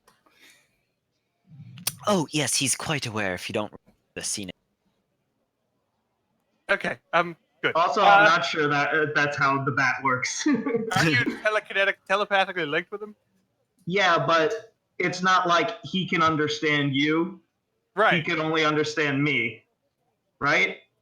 Whatever. Maybe I'm completely wrong about Well, he this. can- Well, I he don't can, think Cal would know this. So Yeah. If you gave him a note, then he could take it back to me probably, but Yeah, you wouldn't really be able to. The bat wouldn't really be able to articulate those ideas back to you necessarily. I But thought- it's thought not it that was like- smart. he heard what he heard. Sort of. Okay. he can do that if he does the action to go into the bat. He hears and sees with the bat. But he's does. ritual casted. Got it. Yeah, Got it. He's busy. So it seems like, to my mind, and please, anyone up, you have a different idea. We should probably see the boy's parents. We should get their side of the story, where he was taken from, that sort of thing. We also have this other lead of the god Angus. Sounds like he definitely either knew something or someone did something. I Why would they like to haven't- talk to the god. Why they haven't found him in 3 days perplexes me. Isn't he got a job to do? Yes, but it sounds like he saw something and he's not letting anybody know. We should have talked to him. Should we do that first? Do you think? I think so. I think that's closer. Town. Let's go to this two floor plaster and wood dwelling out in a residential circle. You have a great mind for specifics there. We appreciate that. That's going to come in handy. My teacher would never allow me to slip up on any. Well done to your teacher. Sounds like a personality trait. All right, so you guys are going to head to the Angus. Angus is Angus. Angus is Angus. Is his last name Beef? Because 100%. His middle name is USDA. approved. His confirmation name is Grade Prime. But it's mostly Grade A's. A Prime. His mom's name is Arby's. So you start to head towards the pathway that leads to the residential circle. While you're going, as you're walking, heading there, it'll take you a little bit. Wiswick, you complete the casting of detect magic. What you see when you your vision goes black and white for a moment, and you see these little lights glittering on the ground in front of the stone. It appears to be the blood that the little dried bits of blood that Timber found, and it appears that they are that they do have a. Sorry, just checking one thing. They do have a remnant of some kind of magic. It seems, from what you can tell from casting your spell, that it's some kind of conjuration magic. All right. I would like to stay for the full duration. Is there any other? I don't know. It doesn't tell me the level of the spell or anything like that, right? No, it pretty much just lets you know if a spell has been any residual magic, or if a spell is actively being cast, or if an item is magical. And sometimes you can also determine the type of magic. Okay, great. I'm going to take that information, and if I'm close enough, I would like to use my bat's ability to check in with everyone. Do you think that's within the 100 feet limit? By the time you finished casting that, they would have been beyond the 100 feet. Okay. In that case, I'm going to try and scurry my way stealthily away from the stone and make my way to the inn without getting caught by the guards. Go for a roll. Stealth roll. All right. Can I still use the advantage for the stone? Are there other stones nearby? I guess technically the ground is cobblestone. Yeah, I'll take The it. army crawls. I lay down. Yeah, I'm snaking this. All right. Ooh, I rolled better than the last time. Let's give it a good 22. Wow. Yeah. Okay, so Wow. no one sees this, but Wiswick is very slowly army crawling across this cobblestone. Years of hiding from Drow And come just into play here. folks are walking and stepping right over him and not noticing at all. He narrowly avoids the hooves of a donkey. It's just this it's like a little kid crawling through a party under all the adults' feet. I've mastered the art of moving so incredibly slowly. There is one very old gentleman sitting outside of the chemist shop that's just he's just watching the whole thing happen. He's the only person who's seeing it and just sees this little deep gnome just slowly crawling over. But you successfully make it over to the inn without the guards noticing you. And someone immediately notices you, though, the second you step off of the stone and head next to the inn. There's just someone just be like, whoa, oh, didn't see you there. Goodbye. I'm only seen when I want to be seen. And I strut into the inn and order another thing of porridge. Easy enough. That's another 4 copper. All right, so Wiswick has successfully detected some magic and gone over to the inn. Let's check back in with you guys. You've entered into the residential circle. It's the same sort of concentric hill walls. It's less cobblestone. It's much more sort of packed mud with some hay thrown over it to absorb some of the moisture. Very festival grounds kind of flooring throughout the circle, with only a little bit of cobblestone around it, the center, where there is their own standing stone in the middle. Same visage, same height. And the outer walls are just sort of layered with 2- and 3-story plaster and wood cottages. You walk easily down 5, and you are in front of what you believe to be Angus's home at this point. It's less crowded here. There's very few people. There's almost no one actually. You see one person here and there walking by through the courtyard, but it's noticeably quieter. All right. I will just kind of look left and right just to try not to be sketchy and just like softly knock on the door. Okay. You knock quietly. Nothing. I knock a little louder. Nothing. I do one really powerful knock. So what one person is in the courtyard, and they just if anyone they turn their heads after you. Just Scarlet looks around, does a, and then Cal just sort of bam, bam, bam, bam, bam. Like I want the door to be moving and it's in the frame, you know? Yeah. It's upon the last slam that you see the door opens just slightly ajar, and through it you can see a very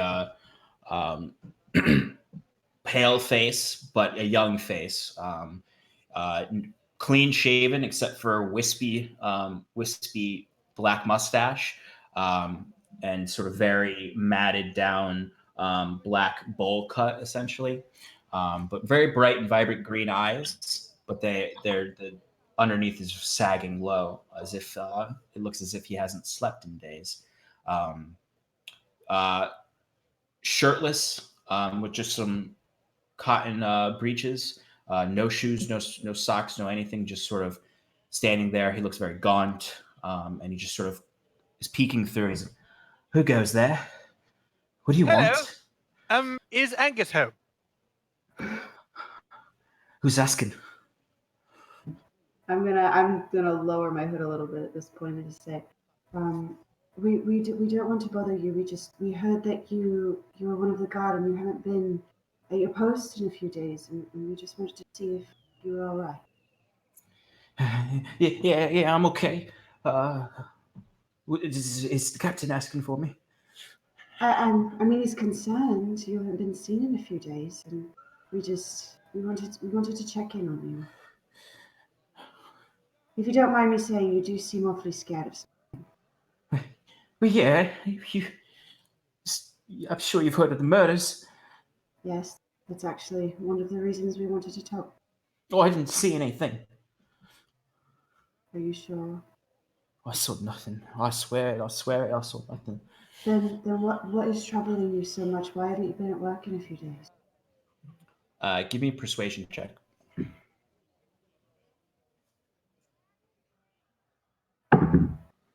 Oh. Mm. 5 total. Well, what's it to you why I'm not at work? I don't even know you. You're not with the guard. Sergeant McClear asked us to check in on you as he couldn't get away from his post, and we happened to run into him. You give me a persuasion check. Roll better. That's a nat 20, baby. The highs and the lows. Oh man, maybe Angus is just sexist. But you sort of see at this point he kind of looks between you two, and he just for a moment you can come in, and I'll answer a few questions, but just 5 minutes, okay? and you see he opens the door up, and it's very dark in there. There's just a little bit of light coming through a slightly ajar panels on a window in the back of the room. It reeks horribly of just a man who hasn't left his home in several days. And he invites you in. Scar, what is your passive perception? Actually, what is everyone's passive perception? I should have this. Mine is 14. 17, baby. Damn. 15.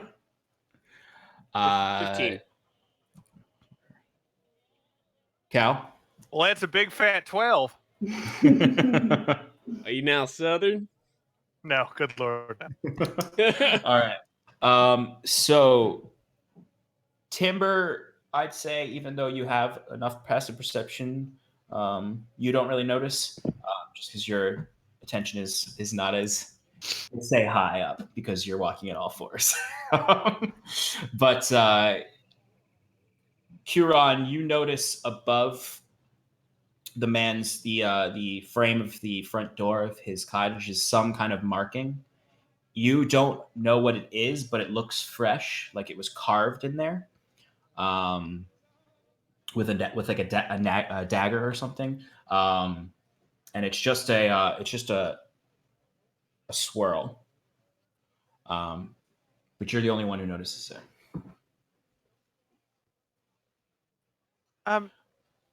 Mr. Angus, Yeah. as we said, we really just were concerned. We wanted to help out our friend, Sergeant McLear, and MacLear.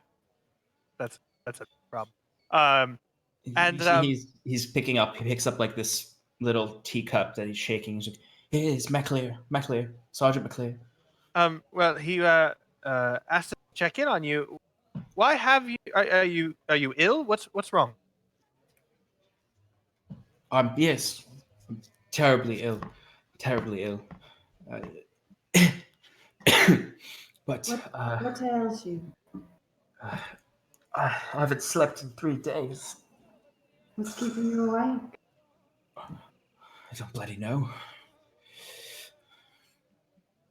Please sit down. And you sort of see him just like shuffling. Like there's just a lot of trash around. There's a lot of like papers, but he wipes them away. And there's a very small wooden couch there, or bench-like structure. He's like, please sit. I don't know. I haven't felt myself since the murders.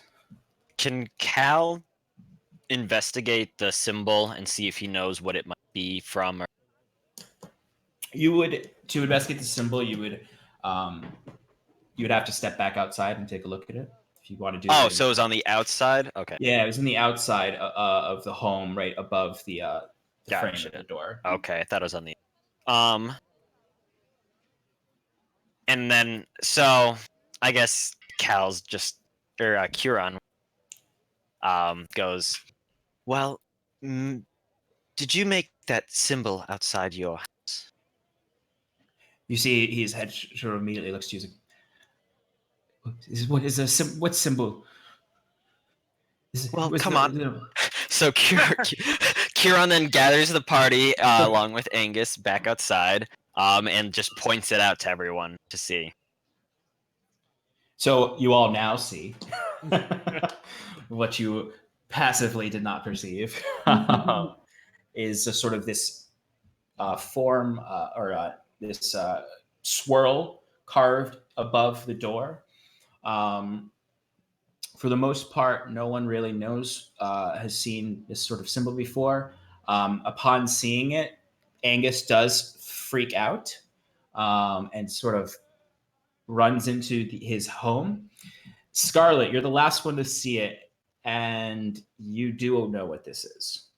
This is a thieves' cant symbol that is commonly used to signify. Is commonly used in this region to signify a mark, someone who's marked to be killed. So you see he runs back in and he attempts to slam his door shut. I would like to stick my foot in the door. Okay. Give me. Let's do contesting strength checks for that. Even though. Just raw strength. Yep, raw strength. Not saving throw, just the actual. Yeah, just a straight strength check. It's a dirty 20. Dirty 20.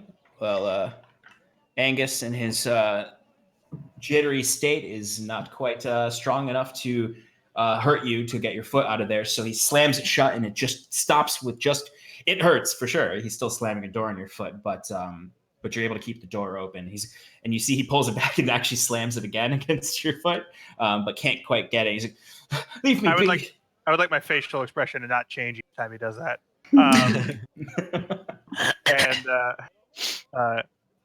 Angus, what is it, my friend? What's going on? I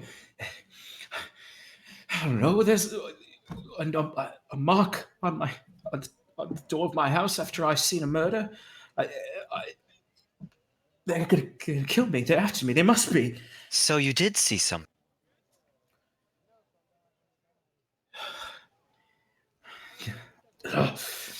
Get back inside. Get back inside. And you all come inside, and this time he slams the door shut and locks it. He's like, all right. I didn't see the killing. I just saw the body. It appeared. I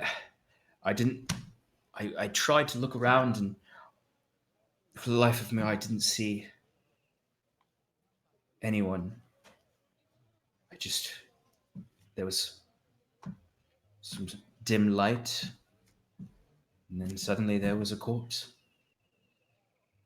Did you hear anything? Did I hear anything? I don't know. I didn't. It's a bit fuzzy, but I saw the corpse and then the blood as it was just the splintering bone, like sounded like an axe just ripping into the back, but I saw no one. And the blood splattered out over the cobblestone. The wounds opened as if being reached into, and the lungs ripped out the back, placed over the shoulders as if there's someone there, but I saw no one.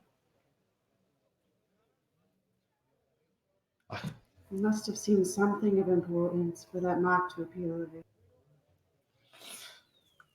Well, he did see murder of what I assume is magical means. I'm sure Wiswick will have this. I need Listen, to leave. Angus. Perhaps it may be time to go either stay with another member of the guards or in a barracks if there is one. Do you have any way out of town? Any family to go to? I guess so. My brother's got a farm out in the country. Small one, but... Listen, I put like a hand on his shoulder. You go, pack up your things, go to your brother's farm. Does the sergeant know where your brother's farm is? Yeah, he knows. He knows my family. All right, we're going to help you. We're going to help you, I promise. Yes, but I don't think you should go alone. That's not about. But yeah, and I don't think you should go far. That mark outside troubles me. I've seen it before. Yeah. Where have you seen it? It was a while ago, but I've just seen it over the dwellings of and I don't want to say it in front of him. I don't want to freak him out anymore. But The barracks, then, perhaps, or with another guard. yes, I believe that's safer. And then I feel like one of us or some of us should stay here and see if anyone comes. Okay. At this point, Timber goes in the center of the house and just curls up in a little ball. You know how like dogs walk around a little bit and then they lay down and then like put. Yep. Well, if Timber's staying, then I'm staying with him. Oh, all right. I suppose I can see if the captain will let me stay in the barracks. Yes, let's go over there right now. Here, grab a few things. Kieran and I will walk you over. Does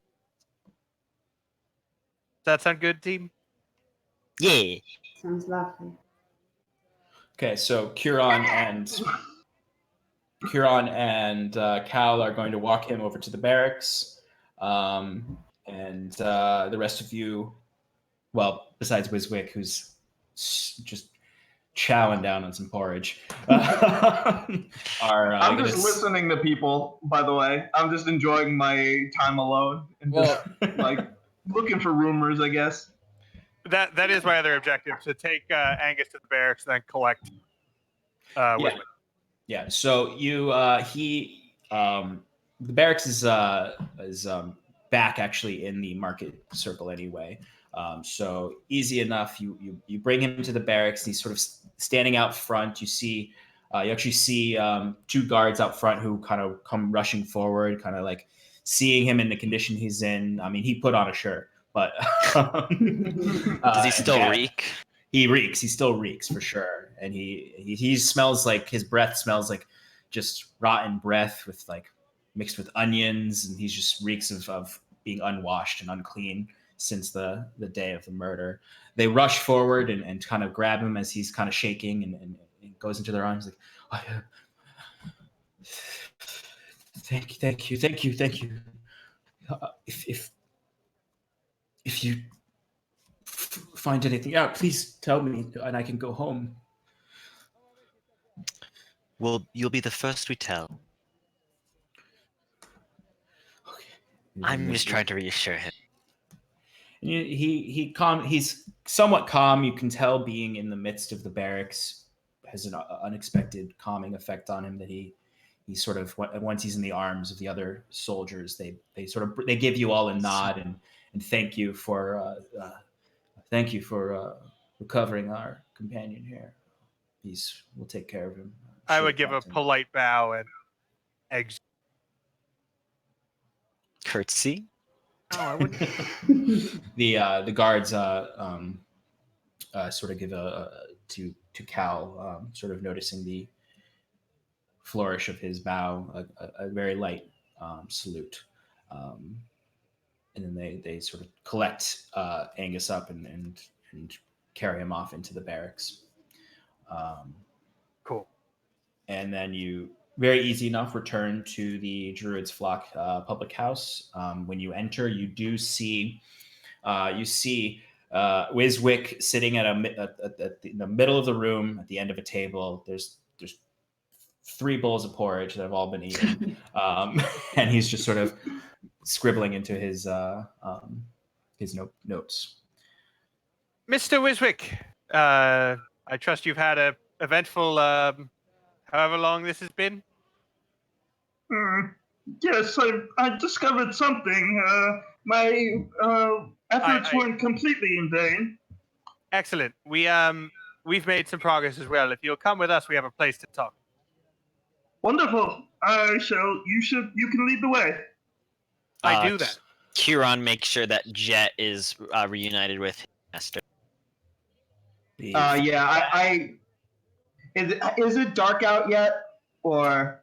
No. By this point, it's still during the day. Yeah, by this point, it's more around midday. Around Was noon. Jet just like hanging Kieran's? Yeah, like underneath like my robes. Yeah, that's kind of how he works with me too. Like I open my trench coat and he hangs from like one of the pockets and then close it up. Yeah, so we head back to Angus. Okay. Timber and Scarlet, is there anything you want to do before you're reunited with the rest of this new party? So the symbol that's outside, is it something associated with a group that I would have seen, that I would have known before, or is it just as a rogue? It's something I would just know. It's common. In your background, you would have been told a few things about surrounding regions, sort of localized thieves' camp. This isn't something that you're particularly aware of a specific organization, but you know that it is a common symbol in Tressex amongst those of the criminal Okay. persuasion. For it's sort of a warning sign for those who are involved who would know what it is, or it can be a sign for someone to see and know that's where they need to complete their job. Okay.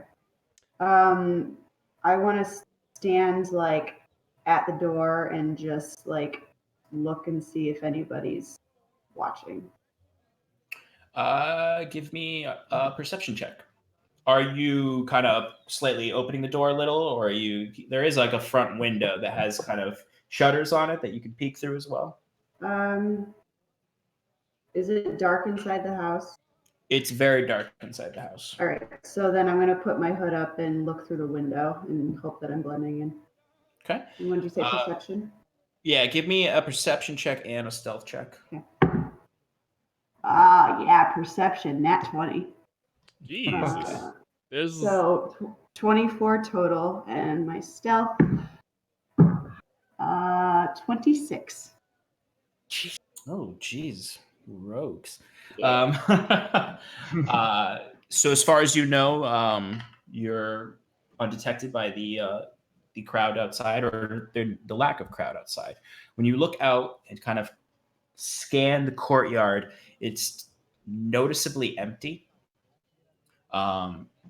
There's very few people. Occasionally you'll see someone kind of step out of their house and toss an old bucket of water out, or a window will open here or there, or you'll hear a slight shuffle, but you don't see anybody watching, though. There's no perceivable figures. You mostly just see an empty courtyard at midday, until eventually you see your fellow compatriots heading down the row towards the circle.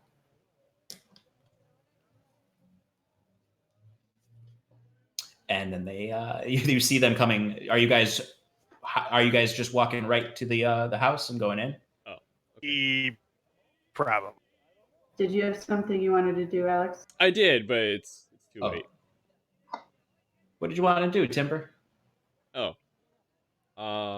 Well, time would have jumped back a little bit if you wanted to retcon. No, we'll move on then. Yeah, exactly. Because you already had them coming back, so never mind. Yeah. I want to tell an embellished story to my friends as we walk. You see, I was surrounded by guards, but I was able to swiftly cast my magics to make myself undetectable to their prying eyes.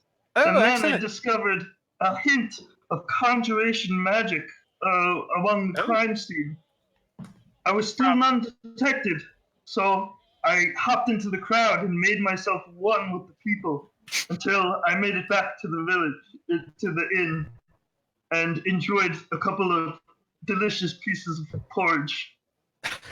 Sounds incredible. A piece of porridge. Yeah, what would you call it? A bowl? Yes, yeah, it's fine.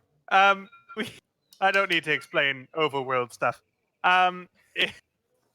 Wiswick, you have quite the mastery of the magics. You must teach me. Absolutely. I would love to, anytime you want. I will show you the ritual that I cast myself, maybe when we get to where we're going. No, the undetection spell. That sounds very useful. Oh, actually, it's it's something that is very commonly used among gnomes in the Underdark to avoid things. Yes. Indeed. I don't seem to have the runes here in my book. Of Maybe I course, just yes. memorized it because Because you're so smart. Right, exactly. Wow. Well, if there's ever anything, I already understand the magics behind detecting magic. Thank you. No problem. If you've seen me at my work, if you have any other questions about some of the other magics I wield, And it's at this point I'd be that, happy to. that you both bump into the back of Cal as he stops at the front door of Angus's home. Sorry, friend. Right. Well, knock knock. I don't say knock knock. Knock knock. Scarlet comes to the door and opens up and lets you in. Much is unchanged. It's still dark. You see Timber curled up in the middle of the room, and Scarlet kind of frantically checking out the window and looking past you out the door as you come in. So, Scarlet, what is that symbol? It's a symbol that's commonly used to display your next mark. I believe that he was targeted for the next murder, so it's a good thing we got him out. I'm interested to see how soon they were coming, though. Well, it happened a week ago, and he hasn't been out of his house in 3 days. Do you know if commonly there's a delay between when the mark is caught? Is it like a normal? I don't know what question to ask. But I know that there's between the time the symbol's been drawn and whatever's going to happen. Give me. Well, no, you all looked at it, and the mark looked fairly fresh. Like it hasn't been there for a long time. Can you define long? Give me an intelligence check. But I meant like if it's like the time between you don't when know. it's been drawn to when whatever it's going to happen. Can I just straight up do an investigation check of the symbol to see how freshly it's been carved into the wood? Yeah, if you want to step outside and investigate. Yeah, absolutely. real quick. Like. Shannon, Scarlet wouldn't know particularly when the mark would actually be completed. 22. 22. So when you take a look at it and run your fingers over it, it's fairly fresh. It's still somewhat splintery. It's not worn down by the snowy days that you've noticed. So it's something that was likely placed there. That roll sometime 1 to 2 days ago. Re-entering the house, I would relay this information. From my investigations, about 1 to 2 days old. Interesting. Well, what do you all think about camping out here for the night and see if anything interesting happens? I'm not opposed to it, though. It does reek it. Yes. Do something about that. Can Kieran open the window? Is it openable? Yeah, the windows each have like a shutter opening. Okay, so he would open that, Mhm. not really caring about stealth at the moment. Okay. I cast prestidigitation a few times. Make it smell a little nicer. There it is. Yeah, you see Wiswick kind of going to and fro all over the 5 foot squares of each of the apartment, casting prestidigitation. Sort of, and you notice kind of like the dust and dirt and grime kind of coming off of each of the items, and it still smells pretty moldy in here, but noticeably fresher. It's like one of those I don't know commercials. that. Quite useful. Timber puts his ears up as Wiswick dusts off him on the floor. Yeah, Timber, you notice like the mud caked on your paws from your travel is just sort of sliding right off of your paws as it's nice and clean and bright fur now. I would like to investigate the upstairs. Okay, easy enough. You head upstairs. Would you like to take a look around upstairs, or are you really looking to dig through things? I don't think I'm just Okay. a look around to see what's up there. Okay, so when you get up there first, it's a fairly simple, probably 10 by 10 room with a simple cot in it, with a very small desk. It has one window that's shuttered closed. So it's very dark in there, but some light from downstairs is making it slightly visible. But right now it's hard to see in there. But it's easy enough to open the window. And just a simple bedroom, very simple cot, not particularly. Angus is not a particularly wealthy man.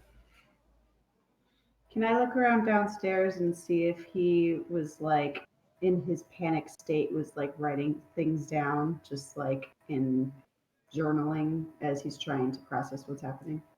Yeah, give me an investigation check. Probably not. Got a 5.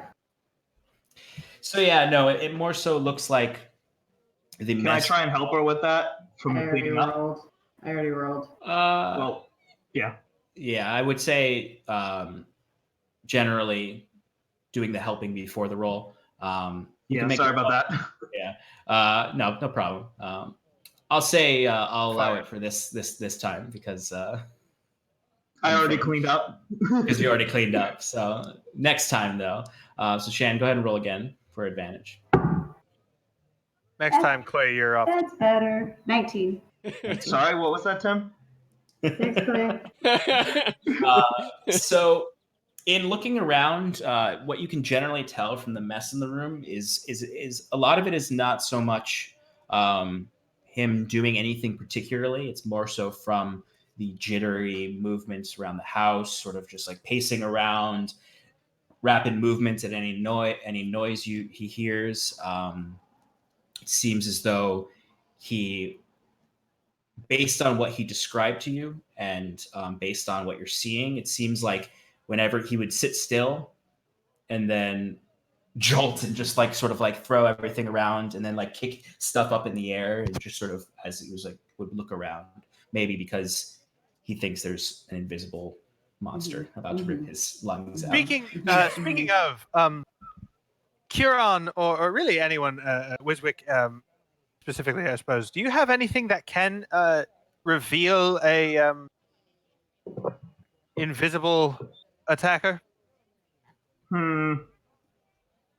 Besides detecting any magic, I don't believe I have anything that could be of use in that cause.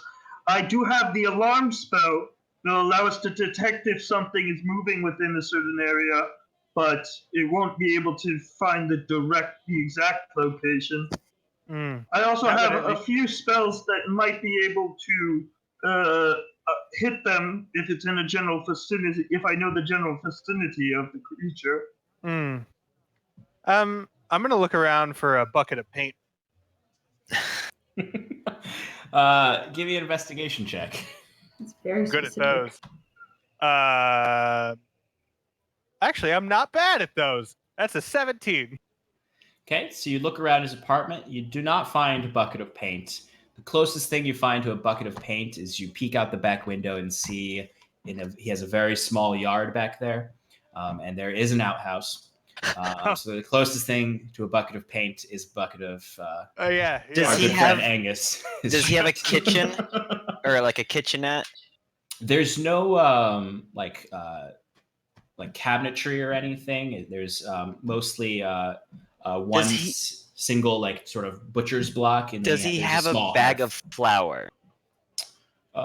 Give me an investigation check. I will be searching the kitchen as well. Not necessarily for flour, but 14. So he doesn't seem like he has any flour. He doesn't seem like he was particularly a baking man. It's mostly just some butcher knives.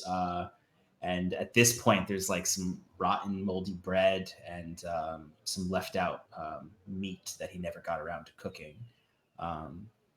And the hearth has like a cauldron over it, a small cauldron over it that has some congealed and solid porridge in it.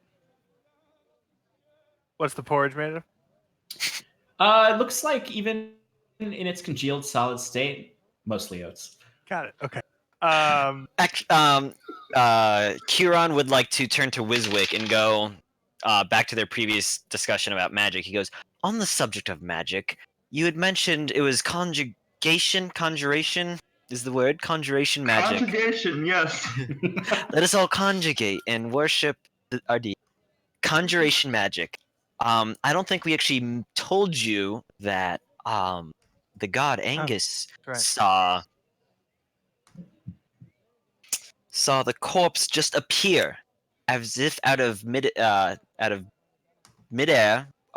bright light, and then it appeared, and then as if by an invisible person or creature, I believe it was that, like an axe tearing into his flesh, breaking the ribs, and then someone reaching in, grabbing the lungs, and pulling them out.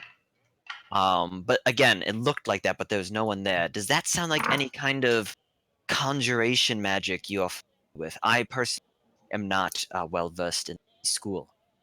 Well, I could think of 2 or 3 possibilities.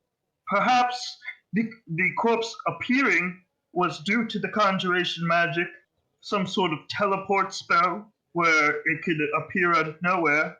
Perhaps they summoned some sort of demon or monster that is invisible, which committed the crime.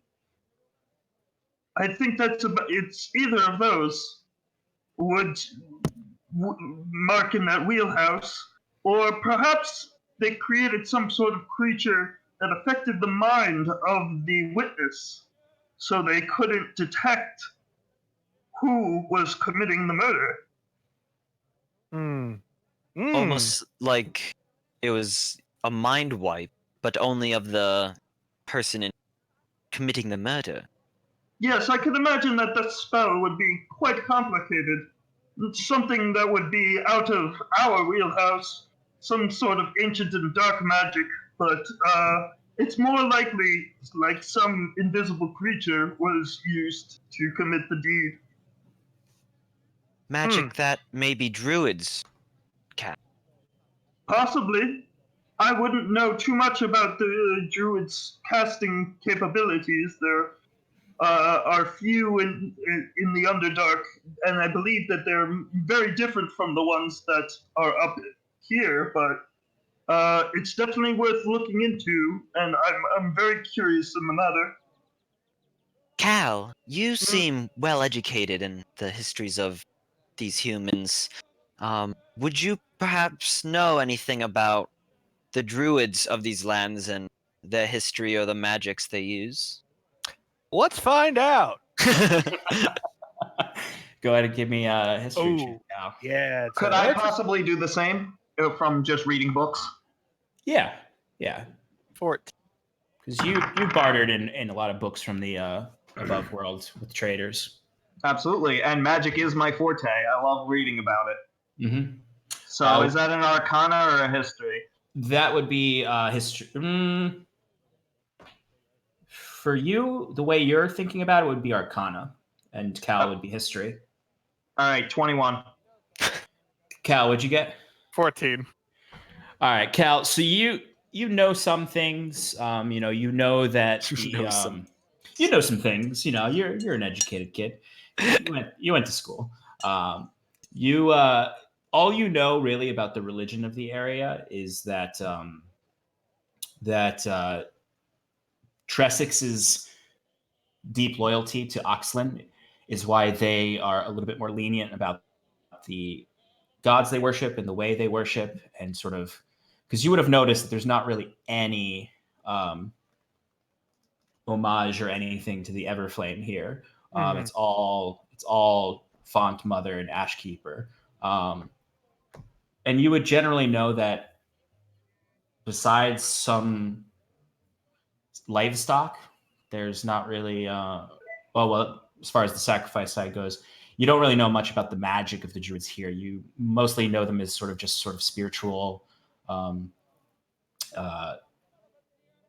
seers and whatnot, but you couldn't even think of what they do magically because there's not a lot that happens.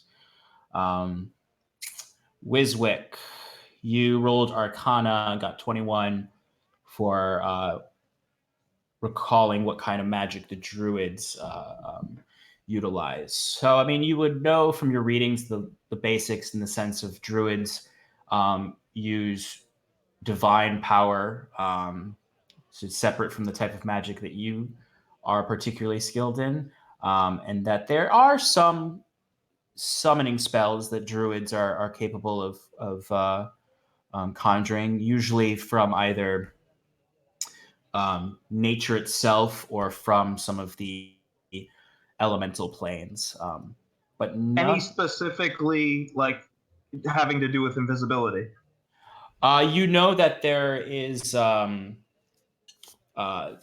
the you would know that the type of fey magic that druids often tap into, some creatures that they could summon would potentially have invisible qualities to them. Similar, the creatures of the fey that they have been known to summon are quite sneaky at times and more trickster-esque, as opposed to the invisibility of some fiendish summonings.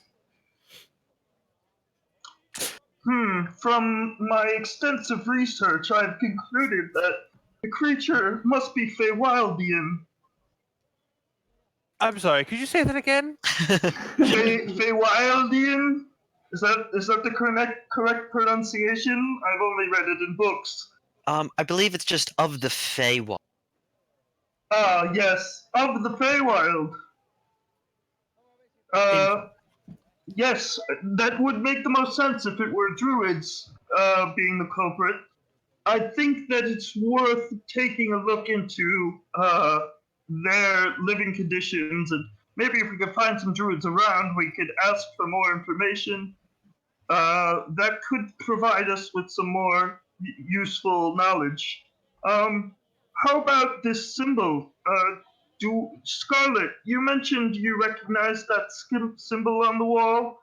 Is it a how would you know such a thing? Do you have any criminal connections in the area?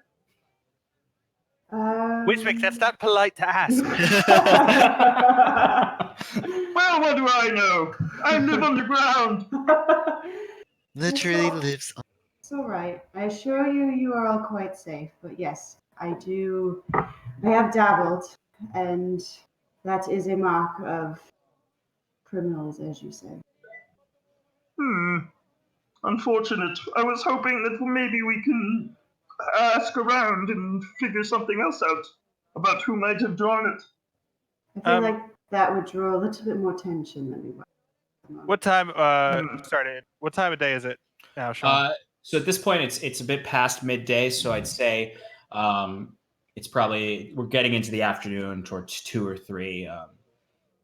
If you wanted to just sort of stick around, you could just sort of do a stakeout if you wanted to. I know that was mentioned, or it's whatever you guys want to do. You could talk it out. My vote. My vote is we stake out here, and if they do come to kill them, we want to make sure that they don't see the whole group of us, or else they won't make a move. Which of us, Sean? Which of us looks the most like Bucket Angus? So looking around the room at the nearly 7-foot tall blue elf with that's what I figured. Glowing blue eyes in black sclera, the very small gray gnome, the wolf, and the brightly red-haired woman with the gray skin. I don't know. All right. So I have a plan, and this is I'm no battle master or anything like that, so I don't know if this is the right thing to do, but it seems like it could work.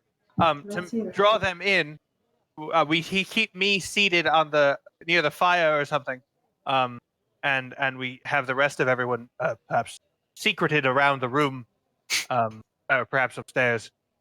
I can assure you, I can be very well hidden, so that is no problem.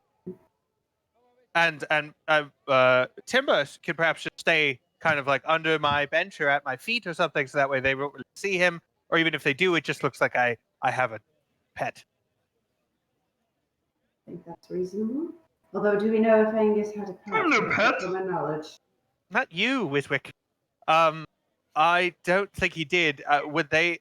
I mean, we don't know if they would know. So I suppose it would make sense more to keep him I feel like secreted Timber nearby. should hide, just in case, because that might seem a little suspicious. Okay. Does that sound like? Does anyone have any other ideas for this particular?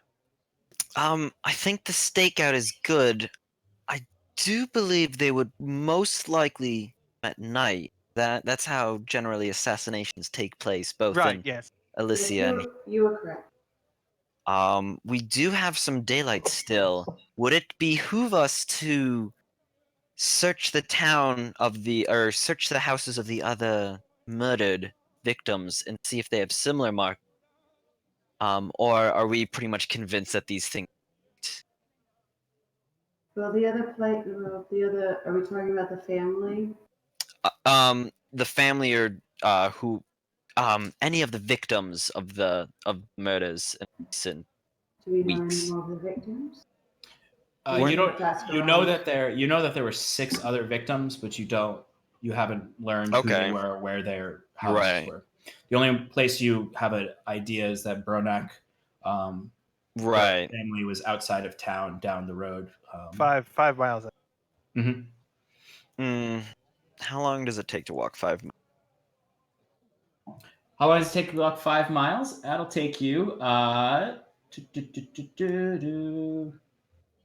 hour and How 20 long does minutes. it take a four-legged wolf Yeah. to walk? That'll take you an 5 hour, a little more than an hour to go. Does with it all make of you sense? keeping up? Well, I was gonna say if we send, 1 or 2. So my only concern with that plan, I'm sorry, I should be a character. My only concern with doing that now is if they're already watching the house, we don't want to increase our chances of them discovering there are more people. Yes, Might I I agree with offer that. a suggestion? Yes, of course.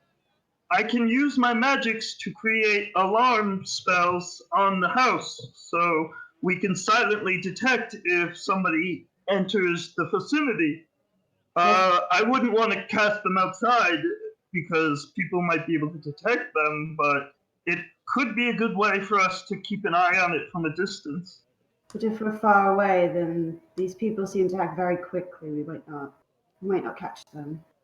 I do think it's a good idea to put the alarm spell on while we're here, just so that we'll know and we have a little bit of an advantage.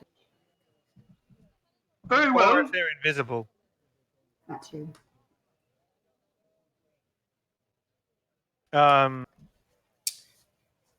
So what's the plan? My vote is we do the stakeout now, and if nothing happens tonight, we go tomorrow to the. I agree. All right, sounds good. Okay. So we're setting the alarm. So that's easy enough to do, and the alarm lasts for like 8 hours, right? It is not a concentration spell. It lasts 8 hours, correct? I do need to go get myself a tiny bell and a fine piece of silver wire.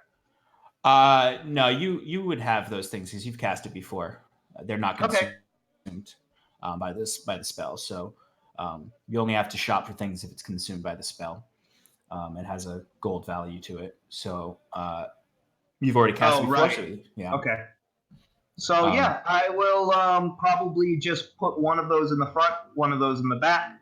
Mm-hmm. It's a 20-foot cube, so Do me a going favor. to silently alarm me when something enters the facility that isn't any of us. Okay. So I'll be sitting in my head. This will work. I'm sitting in front of the fire like I were him, like resting or something. If they're invisible or can teleport, as like the body can teleport, let's put one like right behind me. Okay, I'm fine with that. Okay. So we have one in the back door leading out, and one in the front door, and then one right immediately on Tim or on Cal's back.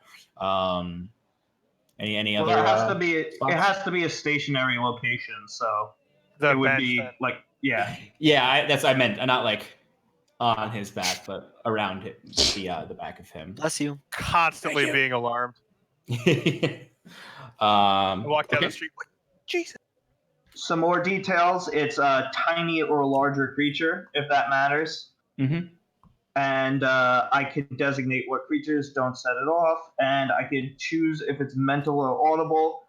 Mental alarm pings in my mind if I'm within 1 mile. This ping awakens me if I'm sleeping. It does not say anything about sharing that ping with other people, so I guess only I would be alarmed. Okay. Yeah, it's the choice between it being silent or loud. The silent one only goes to you. Okay. So the alarm is at the front, the back, right behind Tim. What are the rest of you doing? So the way I'm picturing it, if I'm standing at the front door, there's Cal sitting in a chair facing the fire directly ahead. Correct. Yeah. So Yes. then I want to be to the right of that, just hiding in the shadows and ready to. Okay. So right to the right of where Cal is, or from the door? I guess it's technically the same. Yes. Yeah. Okay. Yeah. All right. So you're essentially in the if we're looking at the room coming from the front door, Yep. you're in the corner on the right side, Mhm. closest to the door. Mhm. Mhm. Okay. I imagine at some point they try to shoo Timber up, and so Timber gets up and walks underneath one of the tables that Cal designates, and just circles back around, and lays back down. Okay.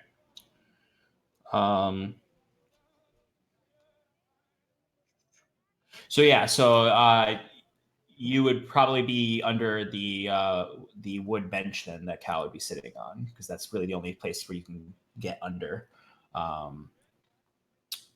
Okay, Kieran, what are you up to?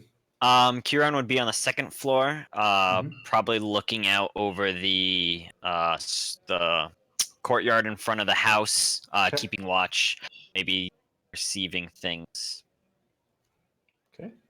Passively even. passively or actively. Oh, that Active. 17 passive is pretty damn good. I know what I'm gonna. During all of this, where is Wiswick going to be? I believe I would be also upstairs and not looking around at all, just trying to maintain quietness and reading my book. Can we say before you went upstairs that we have some sort of like signal that you can tell us when the alarm goes off? I will leave my familiar downstairs. I will leave Jet downstairs, and if the alarm does go off, I will command him to fly around. Wonderful. Or out the window, as you will, what you would expect from a bat. Okay. And also, just for the DM, have Jet, if he does fly out the window, circle around and just keep an eye out in the surrounding facility when I give the word. Okay. So once you give the word to Jet, he's just going to fly out of his hiding spot and then go out the window and circle around to keep an eye on the area around. Yeah, bird's eye view. Bird's eye view. You got it. Okay. Bat's eye view. Bat's eye view. Thank you. I think it's just hilarious that bats don't they never like glide like birds. So he's just constantly like whipping around. Absolutely. All right. Let me make a quick visual reference for this. Sure. Boy. Visual reference. We like visuals. I don't. You know what? I'm an audio learner. I learn by smell. That's cool. That's really cool. He's got Legos. It's awesome. Oh, Wait, dude, are he's got a those- whole setup. Let's. Is that dwarven forge? Ooh, yeah, I should have. Is it made by gnomes? All right, here we go. Wow. LEDs. Now we're cooking with gas now. Damn. Look at That's this. what you get when you come here, all 19 of you, to Paradise RPG. +2. That's some high-end shit right there. That's LEDs in a fucking plastic setting. That'd be really Terrain. cool if we were all around the table. Yeah, I can't tell you what material that stuff's made of, but Shout out to Salch and Pepper saying Wizzy's getting in a tizzy. That was when you were stealthing, and it was great. Eating those grumble cakes on it. eating those grumble. Yeah. I've been a wild rover for many's the year. I am the dungeon master, Alex. Stream. Oh, you are. Look at this. Ah. This is great. We know what we're doing. Okay, I'm gonna leave it like that for a little while. I'm the dungeon master now. And Sean is Kieran. Wait, what? Huron automatically got- levels to 20 and is a god. It got messed up in the back. Okay. It got Great. messed up, yeah. All right, let me position you guys in there, and I'll let you know what colors are each of you. I'm just going to put Kieran and Wiswick on the outside to represent the second floor. I think I remember my menu. All right, we're gonna Oh yeah. we're gonna cut back to free time so I can go fix what I need to. Yeah, this will be ready in 2 seconds. Oh, will it? Mississippi Leave the audio on. to Mississippi. Oh yeah, no, we're back in free time. Don't worry. I don't need to cancel out just yet. Okay. So now's the time to ask. Thank you, D-Man 5319. No, nay, never, no more shall I play the wild rover. No, never, no more. No more. Thanks, Steph. Happy to help. So in the meantime, tell us a little bit about yourself. Let's do a little feature on Stefan. Stefan, where in the world are you from? Durham, Connecticut. Oh. There's a big fair there, if I recall, right? Yeah, every year it's the Durham Fair. This was the 100th anniversary. It was really exciting. Oh, nice. Is that the native tongue of Connecticut? Nasally? Yes, this is what we all sound like. I'm actually from Connecticut, and when I am talking Yeah, me normally, too. when I like switch down, it actually does kind of sound like that. Yeah, this is actually my real voice. Obviously, I have amazing quality. my elocution voice, my delivering voice, but I am theater trained, so no. I hate him. Oh yeah, so there's a fun fact. Stefan and I have been best friends Married. since we didn't. You know, I'm not comfortable.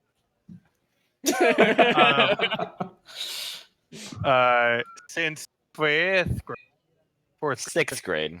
somewhere. Aw. No, it's whatever. Aw. I mean, Aw. we first rode the bus together in 5th. Yeah, I don't alright. welcome people that quickly. All right, let's. But I love you all. Sorry. Here we Sean. go. Jack it back in. Let's jump back in. All right, so you can see the torchlight is the fire that you started. It's a dim fire, just sort of enough to light up Cal's face, but to keep Scar hidden in the corner.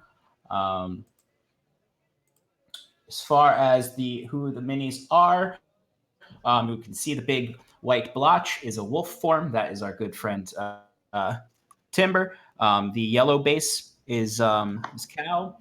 The can't see it exactly because it's behind Kieran. Kieran, you're the gray one in the back. Right behind that, there's a purple base, which is Wiswick. And Scar, you can't see you can only see your head there at the base, but you have the red base. Fabulous. All right.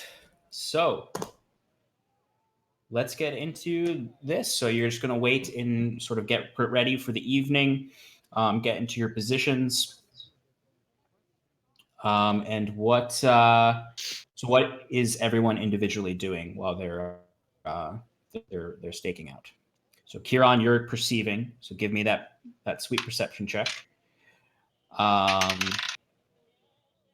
Timber, you're just keeping quiet. Yeah, I'm just keeping quiet with my ears kind of like not perked up, but like just listening. Okay, Timber, give me a hearing perception check. Wiswick, are you just upstairs waiting? Yep. I mean, I'm looking through my book. Actually, you know what? I will cast Mage Armor on myself. Okay, noted.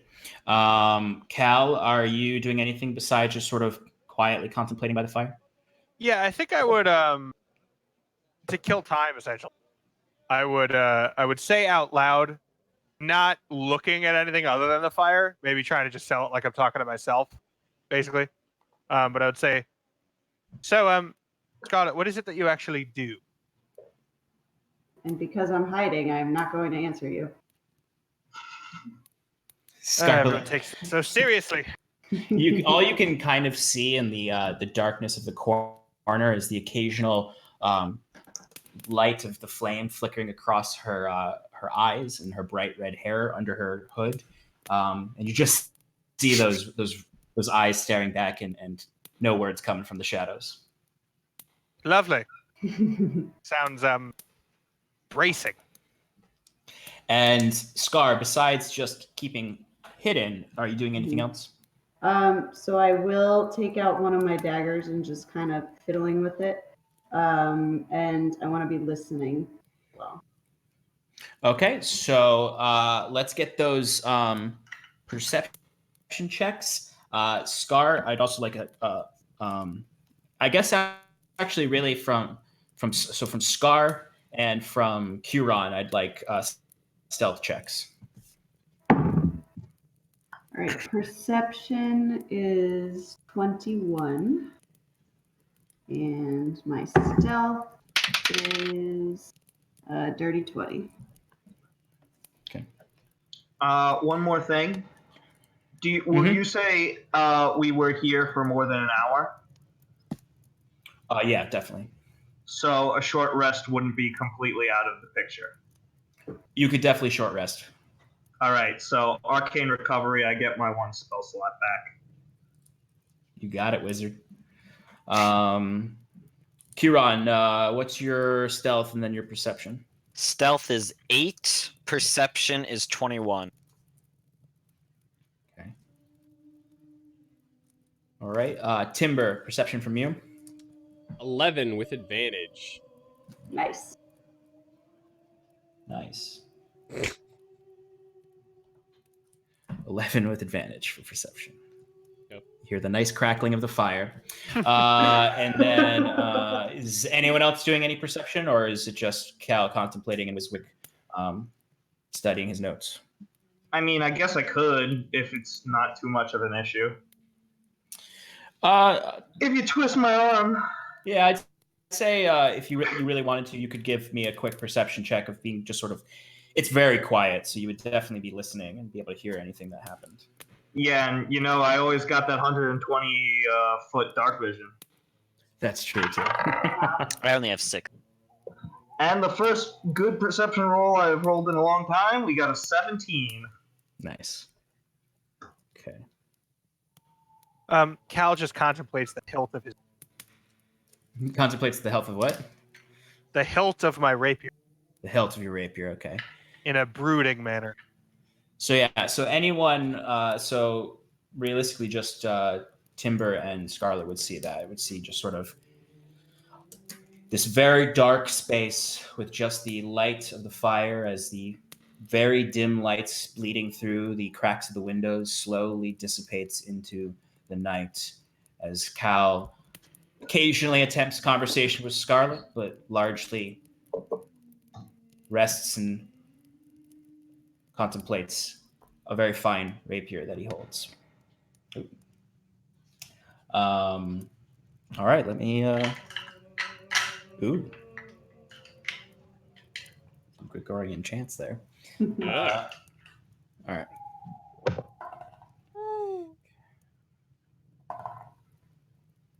Okay. All right. So, in the first hours of this watch, you largely don't notice much. You start to hear some general festivities in the distance, and you can see lights of large bonfires in the market square or market circle that you were in the beginning of the day. Um, you occasionally see people kind of running across the courtyard heading to the festivities. It seems like most of the people of the town are off at the festivities or elsewhere. This courtyard is dark, except for the handful of lanterns that have been lit as the sun set. But all seems very quiet at this point. It's just the crackling of the fire. First hour, second hour. Sometime close to what you might think is 10 or 11.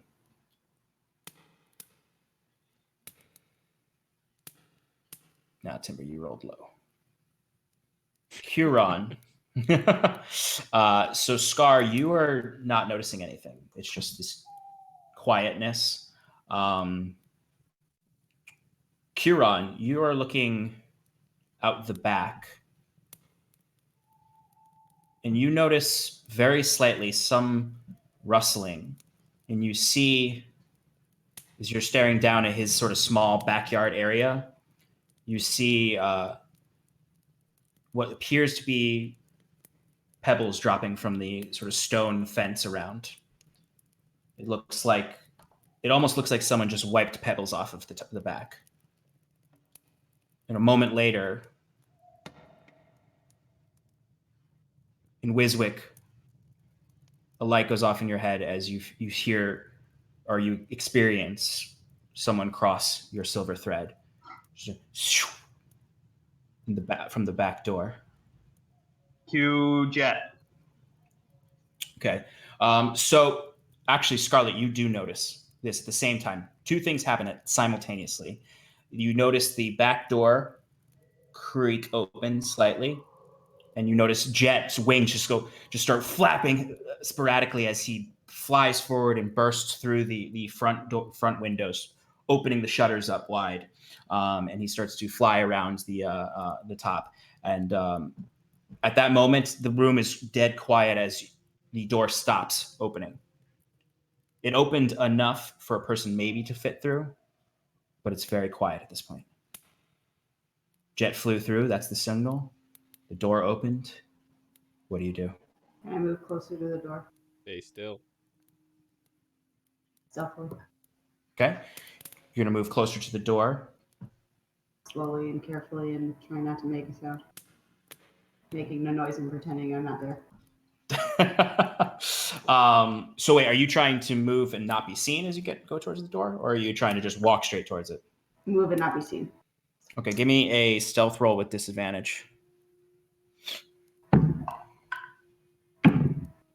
Oh, one of those was a natural 20. What was the other 19 with 11 plus 8, so 19. Okay, so you're sort of slowly moving with the flickering of the lights as you're coming along. You kind of dip down and are low as you're not crawling, but you're crouched as you're moving underneath the window. At this point, Wiswick, you feel the alarm right behind Cal go off. Okay, and the alarm that was at the front door is still going off? No, the alarm has stopped going off. The whoever triggered it is inside of the apartment now. Okay, so there wasn't any exit alarm. There was only an entrance alarm. Only an entrance alarm. Okay. Cal, what are you doing in response to the bat flying out? So the bat would have flown out the room, and You don't have a would've- trigger for behind you, do you? No, we don't. kind of what I was hoping for. Yeah. In reality, I would probably like roll, kind of like tuck and roll off the chair, and come to my feet with sword drawn. And that's totally what I would do. Easy enough to do. Sort of the not only did the bat fly, but upon looking and seeing the bat fly, you would have noticed the door open ajar slightly, enough for a person to slip through.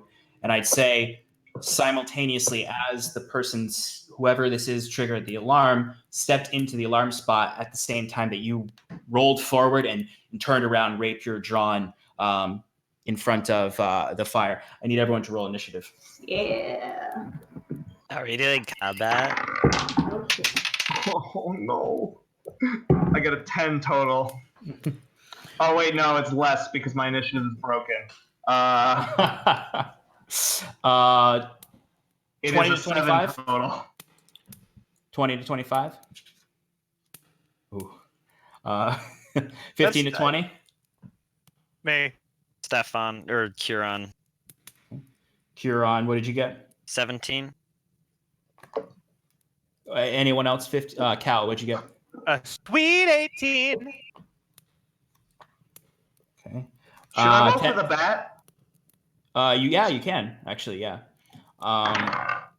10 to 15. 14. 11. Slow wolf. I apologize for screwing up your order. The bat got 16. Oh, no problem. And then Wiswick, you got 7, right? Yes, correct. All right, so Cal, you're up first. Q, you're on deck. All you see right now is an empty room. You just know there's someone in there. I don't like that. I don't know what I would.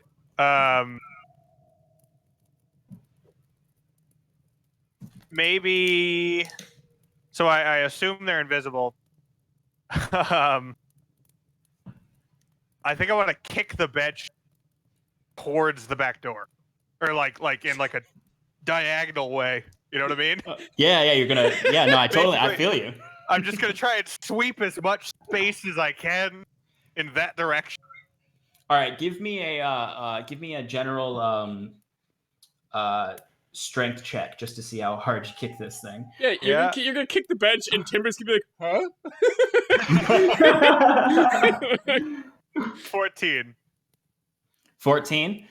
All right, so you kind of you tumble back, rip your rapier out, and you're looking around, and it's just the light of the fire and your own silhouette against the wall. Instinctually, just you knowing what you know, you kick the you just Sparta kick this bench, and it goes rolling forward, and you hear the light grumble of the person as they fail their dexterity saving throw, and you hear them tumble towards the corner to your right, towards the kitchen block, and you can definitely, I'd say mechanics wise, as long as they don't move too far from that space in their next turn, you can attack with disadvantage on them.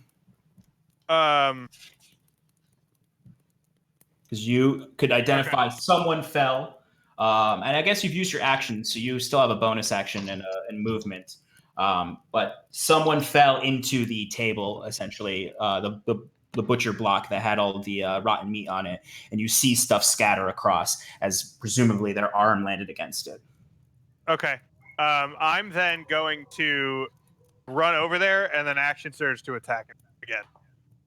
All right. Church. Go for the attack with disadvantage. My goal would be to hit him through with my rapier. Absolutely. Attack with disadvantage, right? Correct, with disadvantage.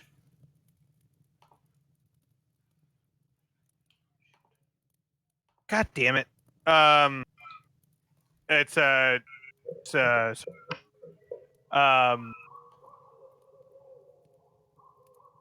terrible. It was a natural 20 and a 15. Sorry. 15. So that's a 16. Sorry. I can do math. 16 hit? Yeah. Thank you. That hits actually. Yeah. Ooh. Just pulling up the stats. Yeah, that hits. 16 hits. All Go ahead, right. roll damage. Yep, that's 1d8 plus 4. I rolled an 8. So You rolled a 1d8 plus 4, and you rolled an 8. So Yeah. 12. Yep. Oh, whew, freaking fighters, man. So you immediately kind of seeing the accoutrement all thrown across the room, you instinctually leap forward, go for the stab into the whatever invisible creature is there. And you see the blade pierce in, and you can kind of see blood coming out of nothing. As you hear a loud. What else, anything else you want to do? You've got. that's all I got, I think. All right, Kieran, you are up.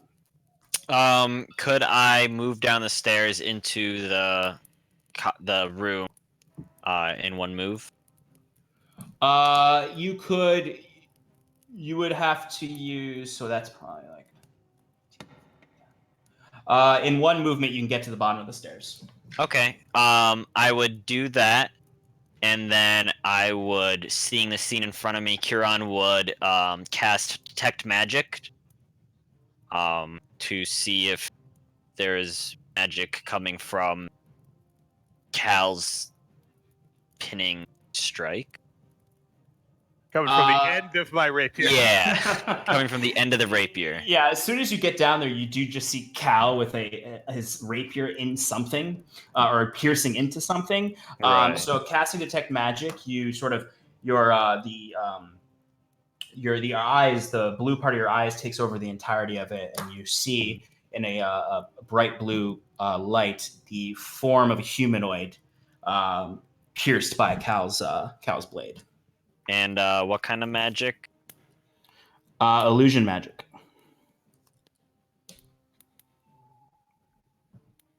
I would shout out, "He's using illusion magic," or "They're using illusion magic. I don't want to presume gender."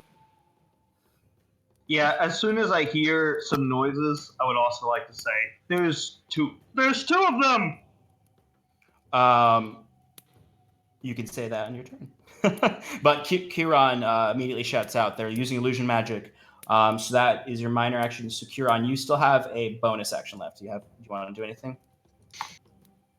I don't.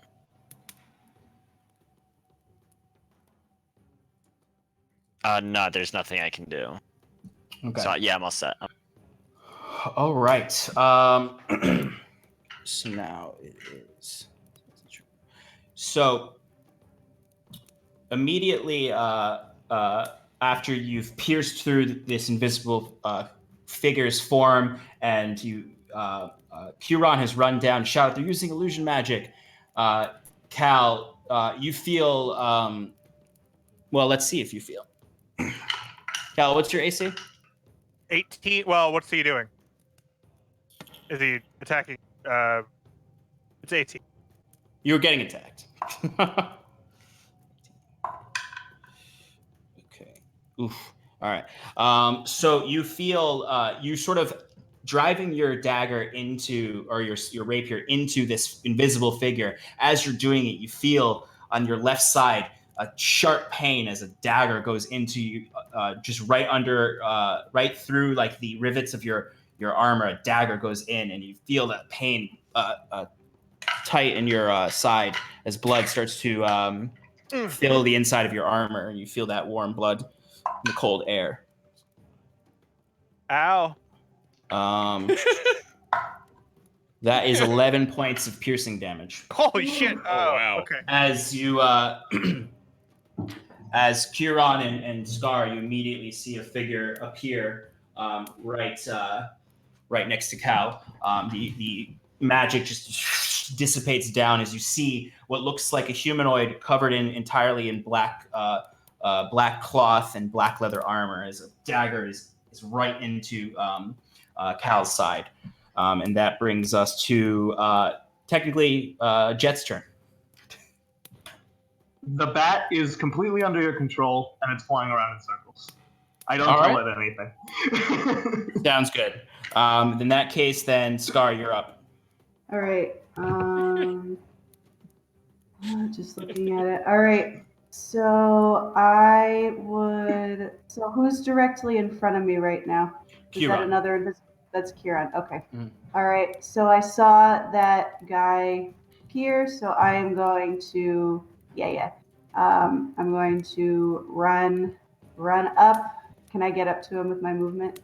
Oh yeah, definitely. He's only like 15 feet away from you. All right. There goes the dagger. I'm gonna try and stab him. All right, go for the attack. Get him. Yeah. 25. Yeah, that definitely hits. Now, sneak attack. Yes, because he's engaged with. All right. Oh, and technically, you were stealthed, so you actually have advantage on that attack. So if you want to roll again just to see if you get a nat 20. Nope. Okay. It's All not. right. So go ahead and roll damage with sneak attack. All right. So for 7 plus where's my d6? 1. So 8 points of piercing damage total. 8 points of piercing damage. Excellent. Okay. Is there anything else you'd like to do? Bonus action. Can I hit him with my offhand? Yep. Yeah. 24. 24. That hits. Go ahead and roll damage. Do not add a modifier to the damage. Okay, and this one is not sneak attack, correct? Only one sneak attack per turn. Cool. So that's an extra 3 points of piercing damage. All right, excellent. So, Kieran, you see Scar just leap out from the shadows. You didn't even know that she was right next to you, and just pull a dagger out. First pulls the first dagger out and just stabs the guy right in the side, on the opposite side. It's in any other circumstance and in a different setting, it might be comical to see a man stab someone and then someone else appear and stab him. But then she rips it out immediately and pulls from a spot you don't even know where it came from another dagger and just gets him right in the shoulder blade. Can I, before just as like a minor action, just look at him and say, "This is what I do." Oh shit! Yeah, so you saw Scar jump out, stab the guy, stab him again, turn to you and go, "This is what I do." Turn away. And I'm there frozen, like with my rapier still in this man. Like, that would be impressive if I weren't bleeding. So to make this even more comical, you stabbed a man, were then stabbed, and then he was stabbed. There's just a chain of knives in people right now. And it's all piercing. Everything is piercing damage. We're all just like left in each other. All right, Timber, you're up, and Wiswick, you're on deck. It's a Mexican standoff gone wrong.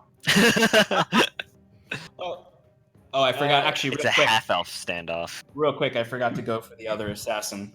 So, upon seeing his ally appear and attack our good friend, he is going to break his invisibility, and the one that you've stabbed is going to pull his own dagger out and go for you, Cal. Wait, the one that I haven't stabbed? No, the one that you have stabbed.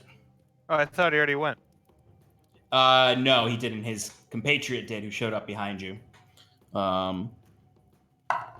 That is a 23 to hit. Yeah, that'll hit. Okay. That is 6 points of piercing damage. Okay. So all of this stabbing happens, and sort of everyone kind of adjusting, somewhat getting the blades out of them. You see another figure, the invisibility coming down, same black cloak and outfit, immediately goes and attempts actually to stab Cal in the throat. But Cal brings his rapier up, and he still manages to swipe across his chest and just barely pierce his armor and cut into the flesh. Timber, now you're up. Oh, Okay. I Before I go, were there it's any Timber's other... turn. Oh shit! I'm sorry. Yeah. Yeah, Timber, you're up. Then Wiswick is up. I forgot I'm terrible. It's okay. We know. We like you though. Shauna, sorry, yes. Alex. 1 second. I'm so confused. Are there 2 or 3 enemies? 2. Okay. I stabbed one. He stabbed me. Mm-hmm. Scarlet stabbed him. No. So The other You guy stabbed- shows you up and stabbed- stabs me. It's like, yeah, you stabbed first. So Sneaky guy. we got a triple stab man and Second a sneaky no guy. stab in the back. No. Okay. yeah, we got a no stab man in the back. Got it. Okay. Yes, exactly. Yeah. All right, Timber, what are you doing? I would like to, upon seeing Cal get stabbed in the back, I would like to mark. No, I can't. No, yeah. Yeah. Never mind. No. Well, you could technically mark one of. You can mark. I can mark one of them, but I can't mark the other. No, they're both bleeding. They've both been stabbed. Oh, the one behind. What is stab? Cal? Okay, let me real quick I thought clarify one all of this. One of them was stabbed by Tim when he Yes. saw him invisibly collapse. The other one then stabbed Tim. So Tim stabbed Assassin 1, Assassin 2 stabbed Tim, Scarlet stabbed Assassin 2, and then Assassin 1 stabbed Tim. Dagger. Okay. But everyone is bleeding except for Scarlet and Curon and Timber and Wiswick. I So will mark the one behind Tim. Okay. And I will. Yes, I will go for the one that Scarlet stabbed. All right, go for it. Roll to attack. That is Okay. also the one behind Tim. Right. Okay. Yes. I get advantage for this. Yes, because of your pack tactics. Oh, thank God I get advantage. He's got pack attack tactics. I got pack tactics. Yeah, when he's in wolf form, he uses the stat blocks for. That is wolf form? I thought he was just a wolf. What do you mean? I mean, when he is a wolf. Yeah. Yeah, Exactly. when I'm a wolf. What are you talking about? I got a 19. 19. That hits. Roll damage. I shall. I always preferred Mrs. Pack Attack. Tactics. That is a, I think it's strength inherent to the doggy. So that's total of 6 damage. 6 damage. No, all right. no, it's 7 damage. 7 damage. 7 damage. Also, he's All got to right. make a DC saving throw of Ooh. strength saving What's- throw. Strength saving throw and 11. What he needs to beat 11. Yeah. What happens to him when he fails? Or he gets knocked prone. So he rolled a natural 7, and that's a 9. So Yeah. he is knocked prone. Woo! And stay down. You got mauled. So this man who has his one dagger still in Tim rips his dagger out after getting stabbed multiple times by Scarlet. And turns as a wolf leaps up and it paws right onto him and it pushes him to the ground and swipes down on his chest, Bite. ripping it open, and you see Bite. the red blood coming out. Or bites down on his shoulder, and is shaking him. If anything, his paws would just pat him if he did that. All right. Anything else, Timber? I am finished. I will All right. growl as a minor action. Minor action growl. Wiswick, you're up. All right. Can I get down the stairs with one movement? With one movement, you can get. You wouldn't get into the room, but you'd be at the bottom of the stairs and be able to see everything. Can he use his Okay. instead of using his legs? Can he just roll down the stairs for Combat roll. for a natural movement of 30 instead of 25? No. No. It's No. okay as long as I can see. Yeah, but you can see the general action when you get down there. Okay, is there any way that I can cast a spell that has a 30-foot radius? Oh, wait, hold on. Is it 30 feet? 20-foot radius, and only hit the guy in front of Cal. This sounds like wizard shenanigans. Oh, in a closed space, I'm gonna cast Fuel Air Bomb. So if you cast it literally against the wall, like the very corner of the room, 20-foot radius, you said? 20-foot radius. Yeah, actually, you can. It's actually just 20 feet, so it's a 10-foot radius. Oh, then definitely. Okay, great. Actually, if I hit Tim, can I hit both enemies? No, do not. I have 2 health. Do not hit me. If you center it on the this guy, it'll hit both of them and Tim. Well, technically, Please. Yeah, you could position it to hit both of them. Very tempting. I think I'm gonna hit Tim. He's got 2 HP. I have 2 health. 2 health. Let me finish my spell first. Down at this stab fest, and I think we need to put an end to all this madness. It's time to go to bed. I can't sleep. Okay. What? I'm sorry. He's casting sleep. Oh, all right. Okay, that's fine. So that is 5d8 for those who don't remember, and it's a total spell health pool that I get, and the lowest person gets picked first, which is probably going to be Tim, so he's definitely going to sleep. But the rest of them, if there's somebody like the next lowest is the next one that falls asleep, etc., etc. I have a 7, a 7, a 7, a 6, and a 5.